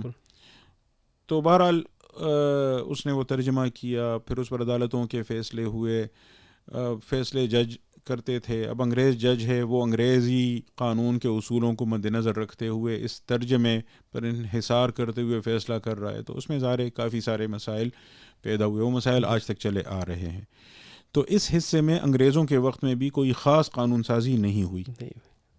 زیادہ تر یوں کہیں اصول یہ اپنایا گیا کہ نکاح, طلاق, وراثت, ہبہ, وقف اور اس طرح کے دیگر جو مسائل ہیں تو ان میں شریعت پر فیصلہ ہوگا. اگر وہاں قانون سازی نہ ہوئی ہو تو قانون سازی تو نہ ہونے کے برابر تھی, تو شریعت پر فیصلہ ہوگا. لیکن شریعت پر فیصلہ کرے گا کون؟ تو وہ جج کرے گا جس کو شریعت کا کچھ علم نہیں ہے. مثال کے طور پر اگر کوئی خاتون فسخ نکاح چاہتی ہے تو اس کے لیے کچھ اسباب ہونے چاہیے فسخ کے, جو حنفی فقہ میں معلوم ہیں. انہی پر فسخ نکاح ہوتا تھا. اس کے ساتھ جو قاضی تھا, تو مسلمانوں کے نظام میں قاضی کے پاس جو اختیارات ہوتے ہیں وہ انگریزوں کے نظام میں جج کے پاس نہیں ہوتے. تو کسی خاتون پر اگر ظلم ہو رہا ہے, کسی یتیم کا مال کھایا جا رہا ہے, کوئی اور اس طرح, تو اس میں قاضی کے ذمے بہت سارا کام ہوتا ہے جو اس نے خود کرنا ہوتا ہے اور ان کے حقوق کا خیال رکھنا ہوتا ہے. میں چند ججز کا وفد لے کے گیا تھا چند سال پہلے ترکی اور اردن کا ہم نے دورہ کروایا وہاں کا نظام دیکھنے کے لیے. اردن میں عثمانی خلافت کے دور کی کچھ چیزیں باقی ہیں اب تک. تو اس میں ایک قاضی کا نام تھا قاضی حقوق القاصرین. اچھا, حقوق القاصرین یعنی وہ لوگ جو اپنے حقوق کا خود تحفظ نہیں کر سکتے, یتیم ہیں, بچے ہیں, اسی طرح, تو ان کے حقوق کا تحفظ قاضی کرتا ہے. اچھا, ایک اور ان کا ادارہ تھا جس کو انہوں نے نام دیا تھا الاصلاح الاسری, یعنی فیملی ریکنسیلیشن.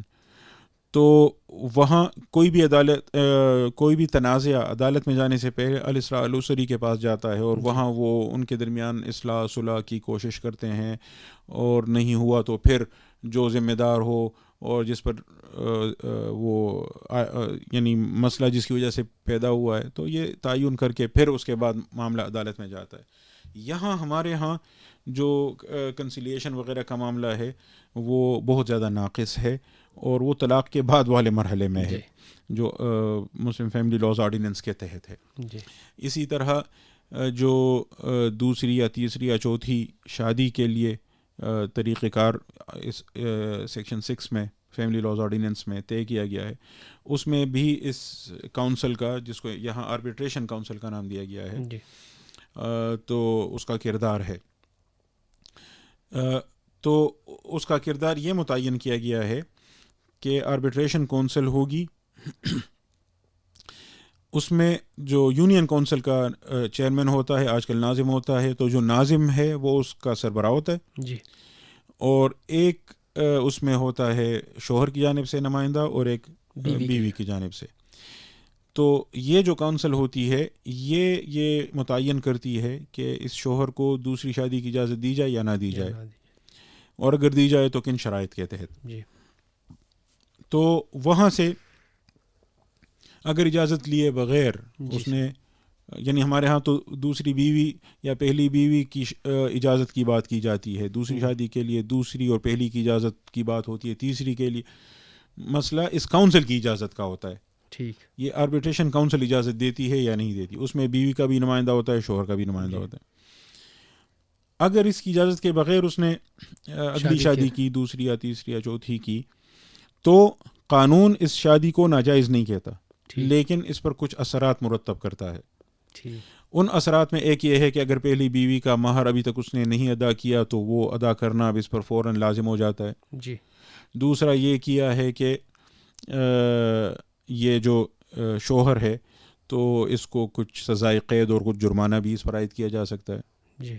تیسرا یہ کیا ہے کہ جو اس کے پاس پہلے سے موجود بیوی یا بیویاں ہیں تو اس کو یا ان کو یہ حق حاصل ہو جاتا ہے کہ وہ اپنے نکاح کی تنسیخ کے لیے دعویٰ دائر کریں. اچھا, خلا نہیں یعنی فسخ نکاح کے لیے دعویٰ دائر کریں. یہ تبدیلیاں کی ہیں مسلم فیملی لاز آرڈیننس 1961 نے.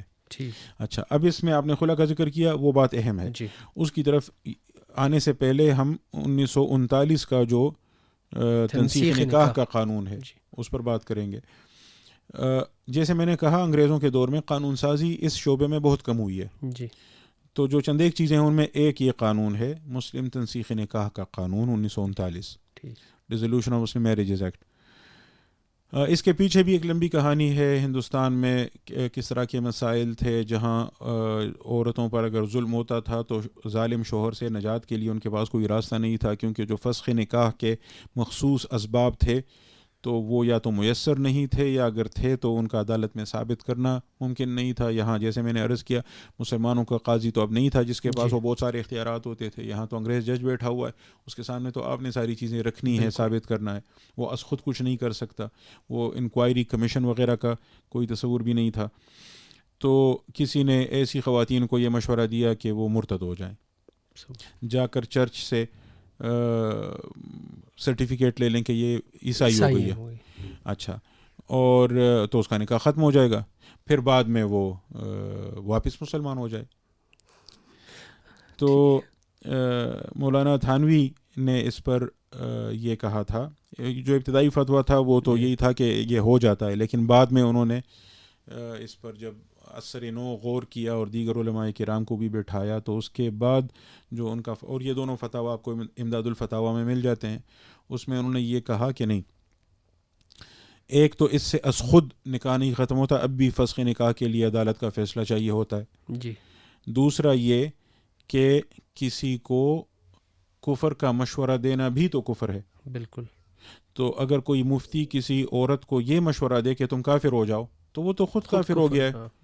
اچھا، اور اس عورت کو تو اس نے یہ مشورہ دیا، خود اس کی اپنی بیوی اب اس پر حرام ہو گئی ہے کیونکہ یہ کافر ہو گیا ہے، تو اس کی اپنی بیوی حرام ہو گئی ہے، اور اس کو اس کے ساتھ نکاح پر مجبور بھی نہیں کیا جا سکتا. بالکل، وہ آزاد ہو گئی ہے. تو ایک تو یہ انہوں نے کہا.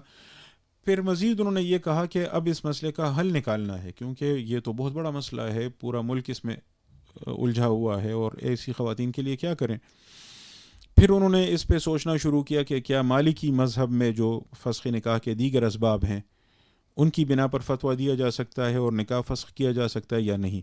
پہلے تو یہ بذات خود ایک بڑا مسئلہ تھا کہ فتویٰ بمذہب الغیر والا ایشو. جی. پھر وہ مذہب الغیر میں اس فتویٰ کے حدود اور قیود کیا ہیں وہ بھی تو متعین کرنے ہیں. یہ سارا کام کیا انہوں نے، مالکی فقہا کے ساتھ خط و کتابت بھی کی اور بہت تفصیلی بحثیں بھی ہوئیں، اور آخر میں الحیلۃ الناجزہ کے نام سے جو تفصیلی ان کا فتویٰ آیا تو اس نے یوں کہیں کہ بنیاد رکھ دی.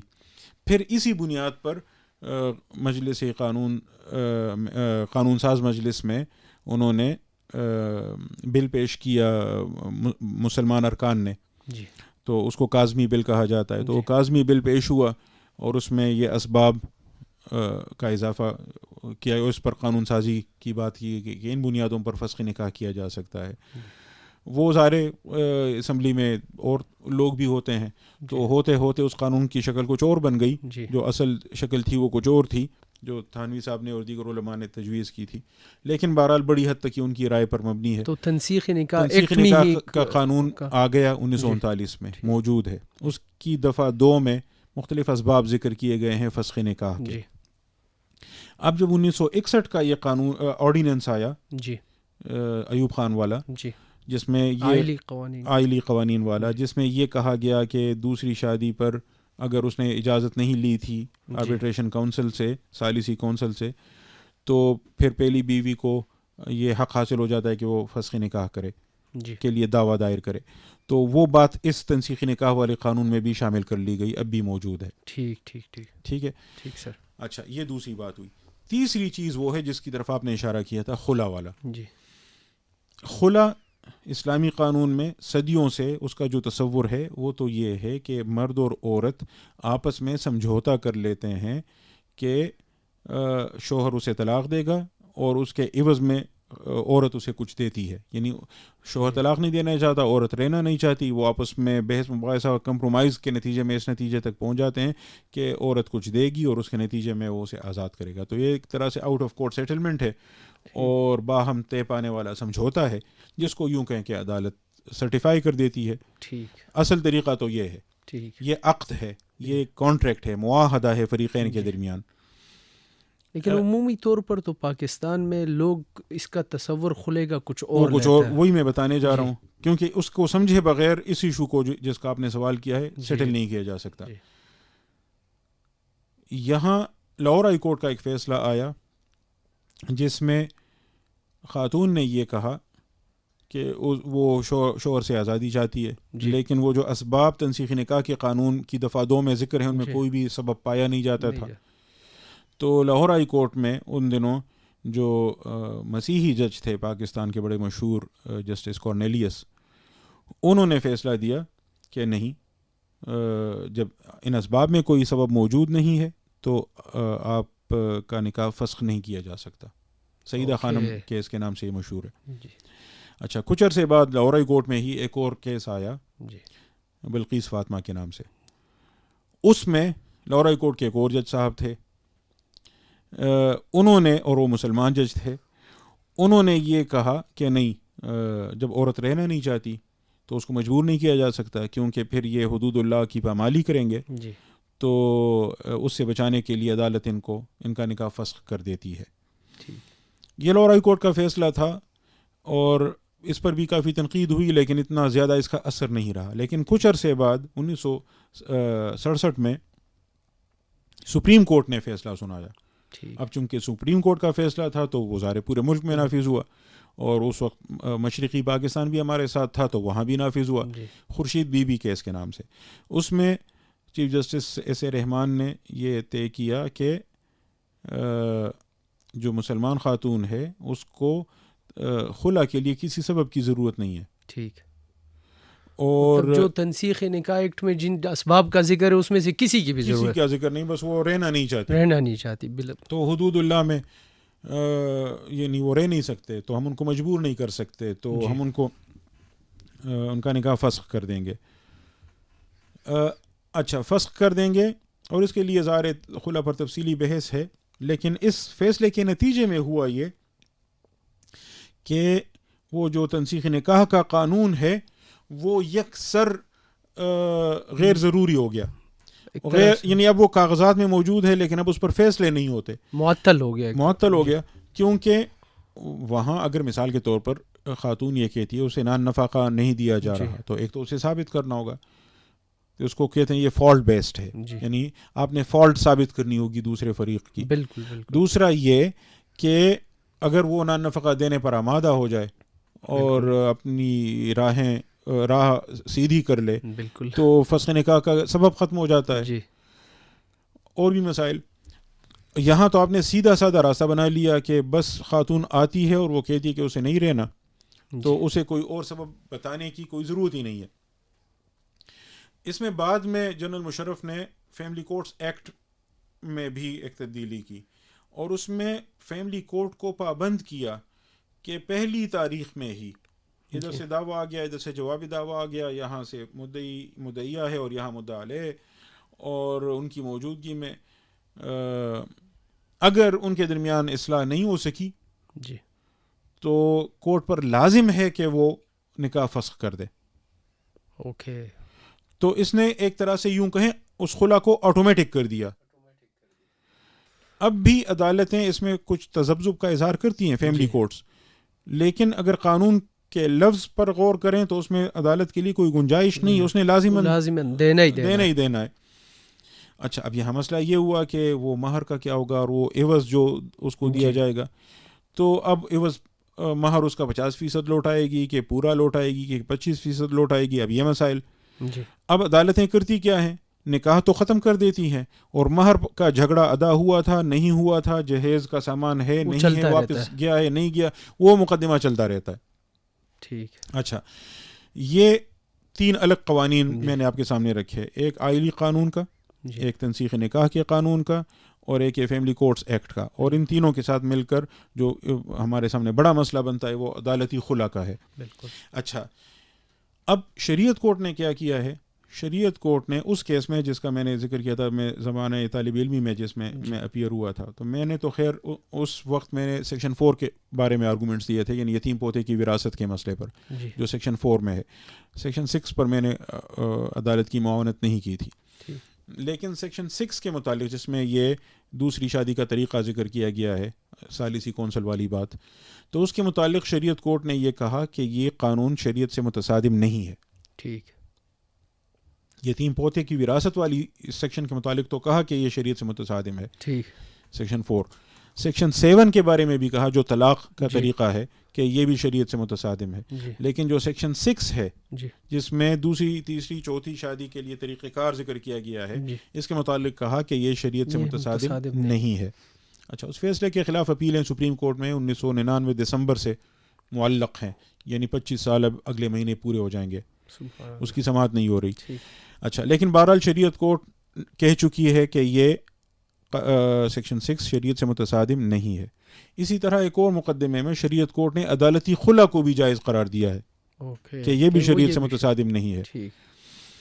اب سوال یہ ہے کہ جب عدالتی خلا جس کے لیے کسی سبب کی ضرورت نہیں ہے اس کو شریعت کورٹ نے جائز قرار دیا ہے کہ یہ شریعت سے متصادم نہیں ہے، تو ایسی صورت جس میں اس خاتون کے پاس کوئی سبب تو موجود ہے اس کو شریعت کورٹ کیسے ناجائز کہے گی؟ بالکل.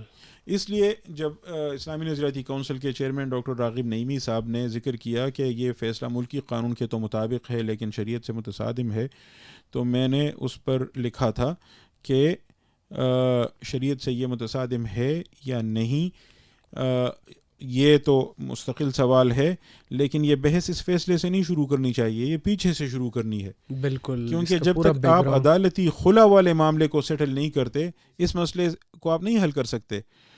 عدالتی خلا کے لیے تو کسی سبب کی ضرورت نہیں ہے، یہاں تو سبب موجود ہے. اس عدالتی خلا بلا سبب کو شریعت کورٹ جائز قرار دے چکی ہے، تو یہاں خلا یا فسخ نکاح بس سبب کو وہ کیسے غلط کہے گی؟ اچھا، اور عدالتی خلا کا تو سب سے بڑا مسئلہ یہی ہے کہ وہ خلا ہے یا طلاق ہے، یعنی وہ طلاق ہے یا فسخ ہے، یعنی اس نے تو دونوں کو مکس اپ کر دیا ہے اور طلاق اور فسخ کا فرق ہی ختم کر دیا ہے. تو اصل میں جو مسئلہ ہے وہ یہ نہیں ہے کہ دوسری تیسری چوتھی شادی کو آپ فسخ نکاح کا سبب مان لیں. اصل مسئلہ یہ ہے کہ بلا سبب بھی عدالت نکاح فسخ کر سکتی ہے. تو اگر ٹارگٹ کرنا ہے تو اس کو ٹارگٹ کریں. اور باقی رہا یہ سوال کہ شریعت سے متصادم ہے یا نہیں ہے، تو ہمارے نظام میں اس کا فیصلہ شریعت کورٹ کرتی ہے، اور شریعت کورٹ تو اسلامی نظریاتی کونسل تو اپنی رائے دیتی ہے، وہ فیصلہ نہیں ہوتی. اور یہاں تو اسلامی نظریاتی کونسل نے بھی نہیں رائے دی ہے، یہ تو صرف چیئرمین صاحب نے رائے دی ہے. تو ٹھیک ہے، وہ اسلامی نظریاتی کونسل کا اجلاس بلائیں اور اس پر کونسل کی رائے بھی آ جائے، بہت اچھی بات ہے. لیکن جو قانونی پوزیشن ہے وہ یہ ہے کہ کیا چیز شریعت کے مطابق ہے اور کیا نہیں ہے، اس سلسلے میں شریعت کورٹ کا فیصلہ نافذ ہوتا ہے، الا یہ کہ شریعت اپیلیٹ بینچ اسے ختم کرے. اب چونکہ یہ معاملہ شریعت اپیلیٹ بینچ میں معلق ہے تو ساری توانائی اس پر مرکوز کرنی چاہیے کہ شریعت اپیلیٹ بینچ فیصلہ کرے، اور بے شک آپ اس کو اپنی رائے کا قائل کرنے کی کوشش کریں تاکہ آپ کی رائے کے مطابق وہ فیصلہ دے دے. تو پھر ہم کہیں گے کہ اب شریعت سے متصادم ہے یا نہیں، اب یہ والا فیصلہ نافذ ہو گیا. ٹھیک، سمجھ گیا. تو فی الوقت تو آپ کی جو رائے ہے وہ آپ کی انفرادی رائے ہے. اگر کونسل نے بھی اس کو اڈاپٹ کیا تو یہ کونسل کی رائے بن جائے گی، لیکن فیصلے کی حیثیت تو بہرحال شریعت کورٹ کے فیصلے کو ہوگی یا شریعت اپیلیٹ بینچ کے فیصلے کو ہوگی، یعنی اس فیصلے کی کہ کیا چیز شریعت سے متصادم ہے اور کیا نہیں ہے. ٹھیک. تو آپ نے کچھ عرصے پہلے ذکر کیا تھا وفاقی شرعی عدالت کا جو بھی فیصلہ ہوتا ہے، اگر اس کے خلاف کوئی اپیل میں چلا جاتا ہے شریعت اپیلیٹ بینچ سپریم کورٹ، تو وہ فیصلہ ختم ہو جاتا ہے، ایک طرح سے اس کے اوپر کوئی عمل نہیں، معطل ہو جاتا ہے. اور ابھی 26ویں آئینی ترمیم کے بعد اس میں یہ فرق آیا ہے کہ آپ ہی کا میں پڑھ رہا تھا تو اس میں نے پڑھا کہ ابھی اس میں یہ فرق آیا ہے کہ 1 مہینے تک اگر اس کیس کے اوپر کوئی سنوائی نہیں ہوتی تو وہ پھر قانون بن جاتا ہے. تو اس حوالے سے بھی آپ بتائیں گے کہ کیا یہ والا جو فیصلہ ہے آئلی قوانین والا جو شریعت اپیلیٹ بینچ میں ابھی تک معلق ہے، تو کیا اس کے حوالے سے بھی یہ قانون اس کے اوپر نافذ ہوگا 26ویں آئینی ترمیم والا، یا وہ چونکہ پرانا ہے تو جی دیکھیں، وفاقی شرعی عدالت کے فیصلوں کے متعلق آئین کی دفعہ 203D، اس میں پھر ذیلی دفعہ 2 ہے غالباً یا 3، اس میں ایک شرط کا اضافہ کیا جنرل ضیاء الحق نے 1983 میں. وفاقی شرعی عدالت بھی اس نے بنائی. جی بالکل. پھر اس شرط کا اضافہ بھی اس نے کیا. وہ شرط اس نے یہ لگائی 1983 میں، شریعت کوڈ بنی ہے 1980 میں. شرط یہ لگائی کہ شریعت کوڈ کا فیصلہ نافذ ہوگا تب جب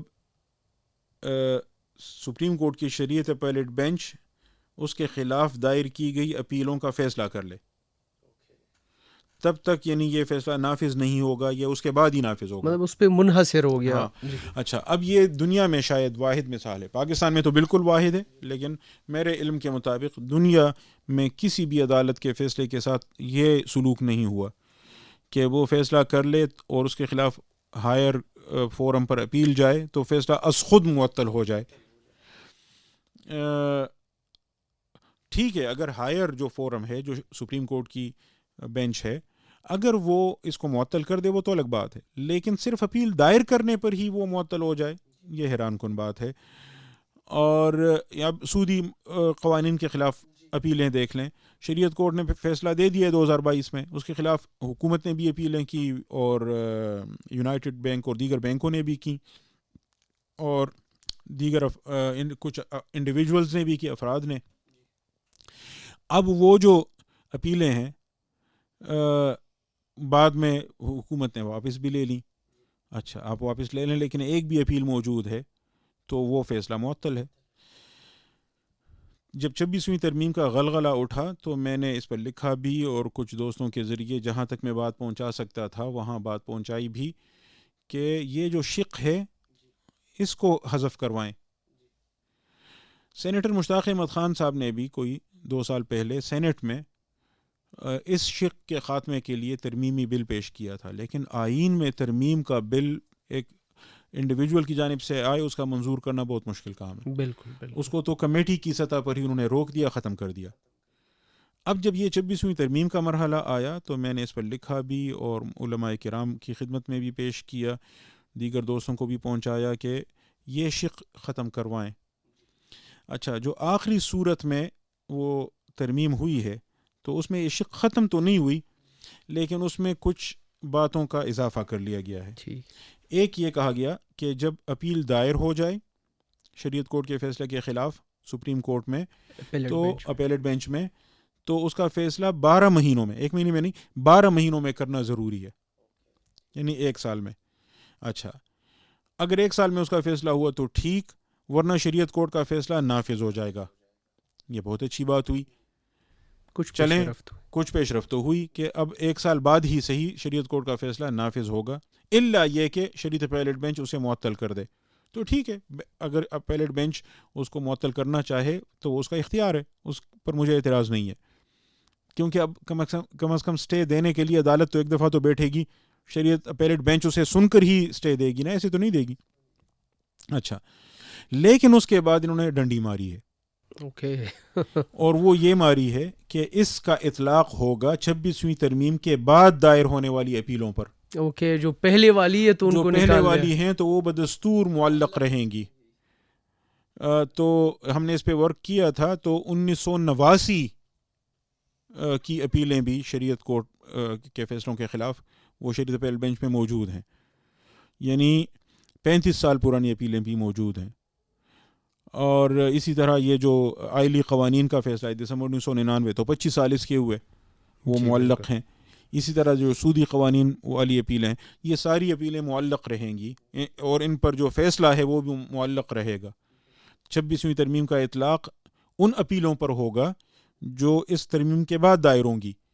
تو اب اگر کوئی شریعت کورٹ فیصلہ دے اور اس کے خلاف اپیل آئے تو 12 مہینوں میں شریعت اپیلیٹ بینچ اس کا فیصلہ دے، اگر نہ دے تو شریعت کورٹ کا فیصلہ نافذ ہو جائے گا، الا یہ کہ اب شریعت اپیلیٹ بینچ اسے معطل کر دے.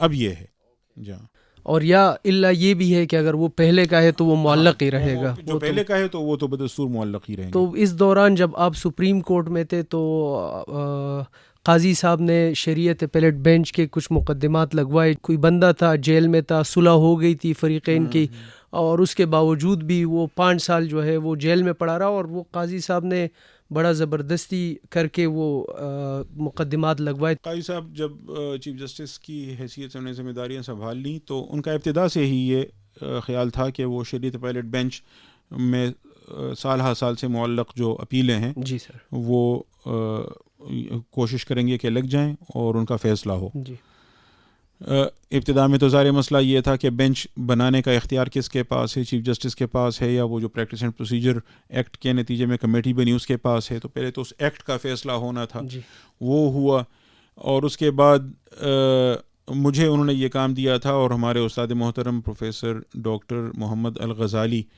جو ان دنوں شریعت اپیلیٹ بینچ کے رکن تھے, جی انہوں نے اس پر ایک تفصیلی نوٹ اپنا لکھا تھا.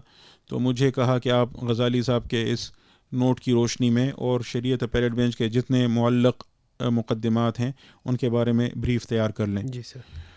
وہ تمام فائلیں ہم نے منگوائیں, پھر ڈاکٹر غزالی صاحب مرحوم کے مشورے سے اور ان کی رہنمائی میں نے اس پر کام کیا, اور ایک پوری لسٹ ہم نے تیار کی کہ کل ملا کر یہ کوئی 100 کے لگ بھگ کیسز بنتے ہیں, لیکن ان میں کامن جو کویشچنز ہیں ان کو دیکھا جائے تو ہم نے ان کو ریڈیوس کر دیا 30 مقدمات تک, کہ یہ 30 مقدمات ہیں اور ان کو سنا جا سکتا ہے. یعنی اگر ان 30 مقدمات کو آپ نے سنا تو یہ سارے مقدمات ختم ہو جائیں گے. بدقسمتی سے ڈاکٹر غزالی صاحب کا انتقال ہوا, اللہ مغفرت فرمائے, اور اس کے بعد نئے جج, نئے عالم رکن کی تعیناتی میں بھی ظاہر وقت لگا. تو جون میں استاد محترم پروفیسر ڈاکٹر قبلہ ایاز صاحب کی تعیناتی ہو گئی بطور عالم رکن. جیسے میں نے عرض کیا جولائی میں تو کورٹ کی چھٹیاں ہوئیں 15 جولائی سے, لیکن قاضی صاحب نے یہ کہا کہ چونکہ وہ خود ادھر موجود ہیں, وہ چھٹی نہیں کر رہے, اور چند اور ججز بھی ہیں اسلام آباد میں, اور اب شریعت اپیلیٹ بینچ کے دونوں ارکان بھی موجود ہیں. ڈاکٹر خالد مسعود صاحب پہلے سے تھے, اب ڈاکٹر قبلہ ایاز صاحب بھی ہو گئے, تو ہم یہ کیسے سن سکتے ہیں. کمیٹی کی جب میٹنگ ہوئی تو اس میں جو باقی 2 جج صاحبان تھے ان کا خیال کچھ اور تھا. ان کا کہنا یہ تھا کہ یہ کیسز گرمیوں کی چھٹیوں کے بعد سنے جائیں. کافی بحث مباحثے کے بعد بالآخر یہ مان لیا گیا کہ چلیں 1 ہفتہ یہ سن لیں.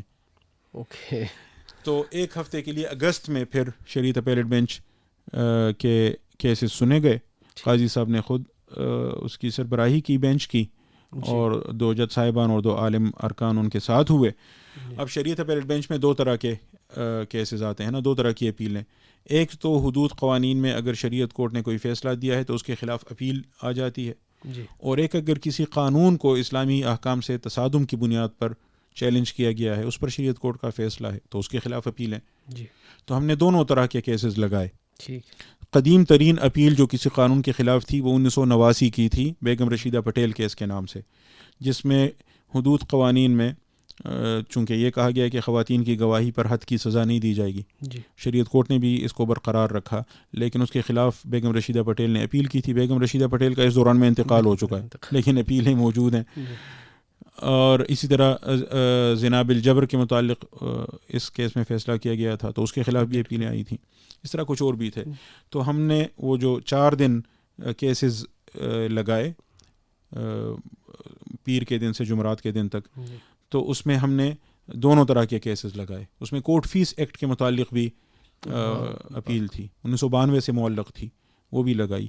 اس میں ظاہر ایک اپیل میں تو فیصلہ ہو نہیں سکتا, آپ نے نوٹس بھی دینے ہوتے ہیں, دوسروں کو بھی سننا ہوتا ہے. تو نوٹسز تو جاری کیے گئے, اس کے بعد اس کی سماعت کی نوبت نہیں آئی.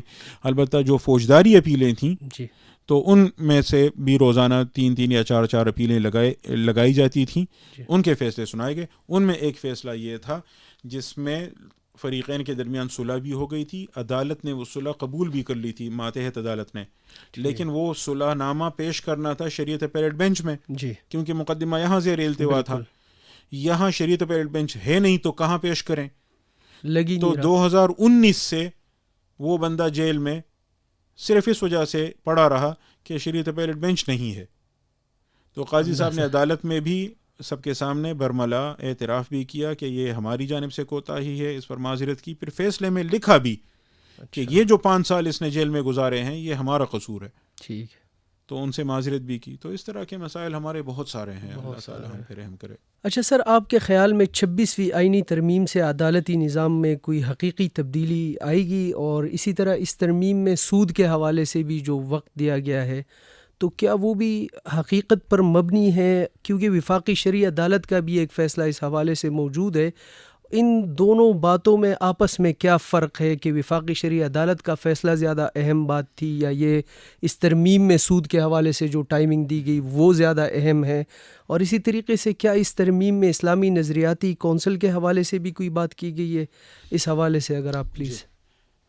26ویں ترمیم میں بہت ساری چیزیں ہیں جیسے آپ نے ذکر کیا، اور اس میں یہ جو وفاقی شرعی عدالت کی بات ہے اس پر ابھی ہم نے بات کی کہ اس کے فیصلے تو معلق رہتے تھے، اب اس میں یہ کہا گیا کہ وہ 12 مہینے تک معلق رہیں گے.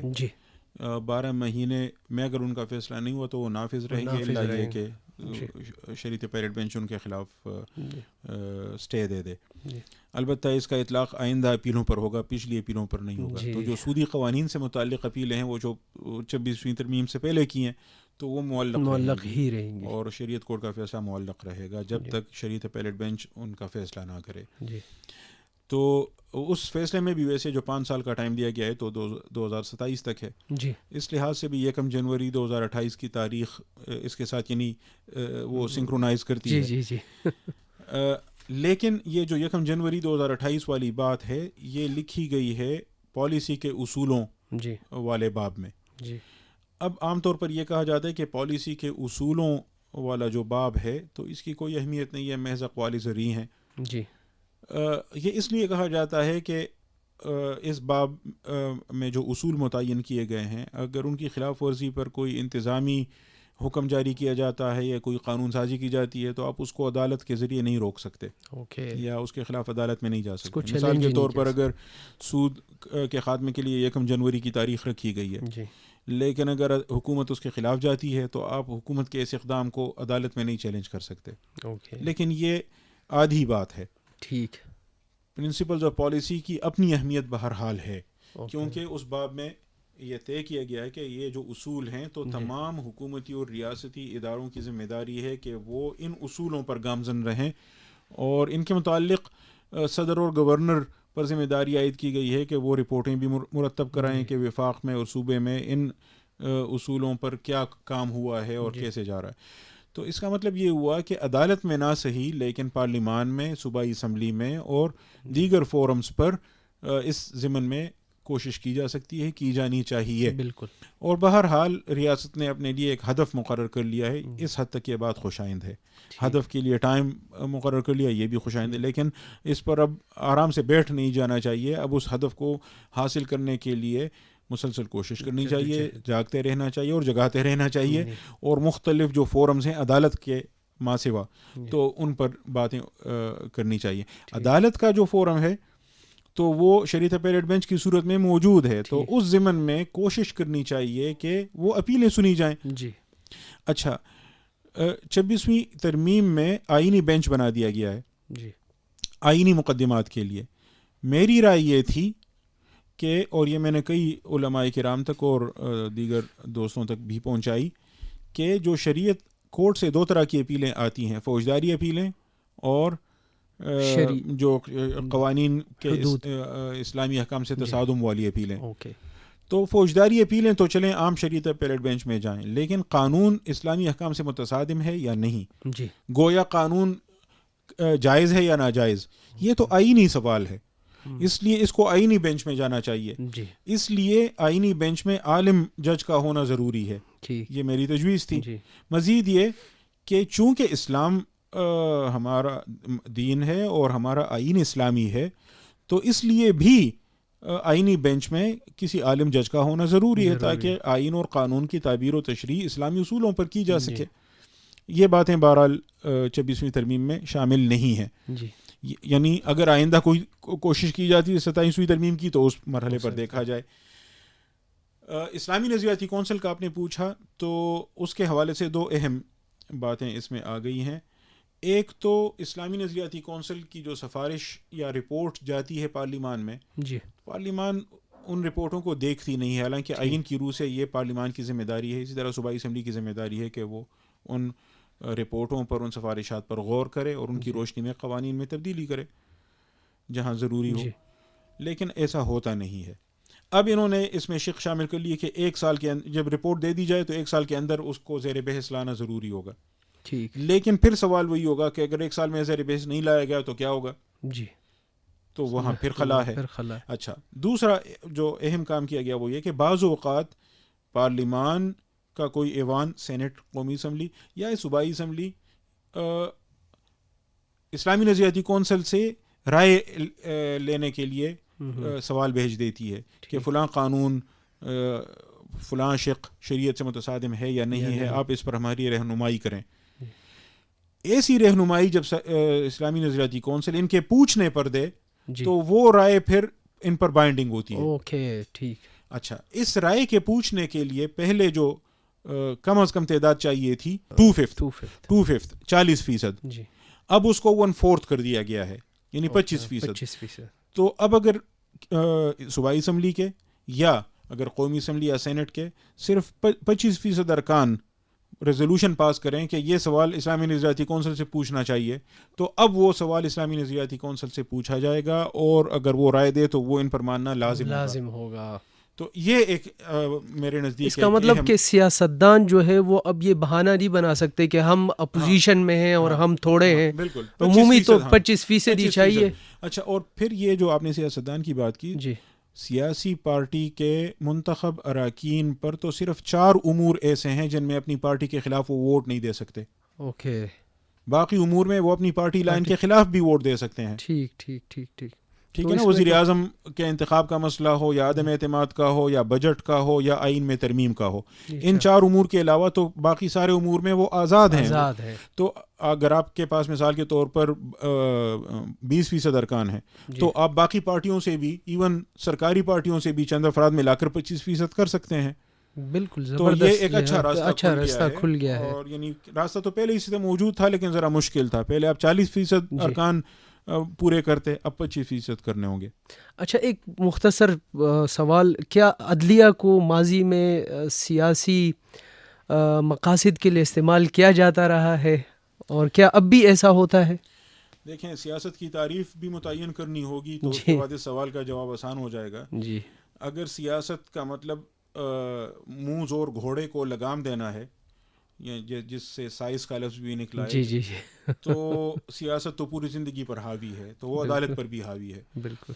اور سیاست کا اگر کوئی مخصوص مفہوم ہے تو اس میں بھی یہ بات کہی جاتی رہی ہے, اور میں نے بھی کئی دفعہ لکھی ہے. اور ویسے بھی جو آئینی امور ہیں, بطور قانون کے طالب علم کے بھی میں کہا کرتا ہوں کہ 2 طرح کے قوانین ایسے ہیں, ایک بین الاقوامی قانون اور ایک آئینی امور, یعنی دستوری قانون جس کو کانسٹیٹیوشنل لا کہتے ہیں. تو انٹرنیشنل لا اور کانسٹیٹیوشنل لا میں آپ لا اور پالیٹکس کو الگ نہیں کر سکتے. اوکے.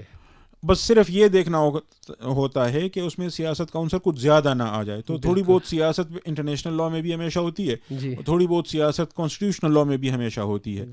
بس ججز کو فیصلہ آئین اور قانون کو مد نظر رکھتے ہوئے کرنا چاہیے. یہ اسی کا انہوں نے حلف اٹھایا ہوا ہے کہ وہ آئین اور قانون کے مطابق فیصلہ کریں گے اور آئین کو برقرار رکھیں گے, اس کا دفاع کریں گے, اس کی حفاظت کریں گے. ٹھیک. تو یہ ان پر لازم ہے. ٹھیک. باقی ناقدین تو کہتے رہیں گے, اور کسی حد تک اس تنقید میں وزن بھی ہوگا کہ یہاں سیاست زیادہ تھی, قانون کم تھا, یہاں قانون زیادہ تھا, سیاست کم تھی.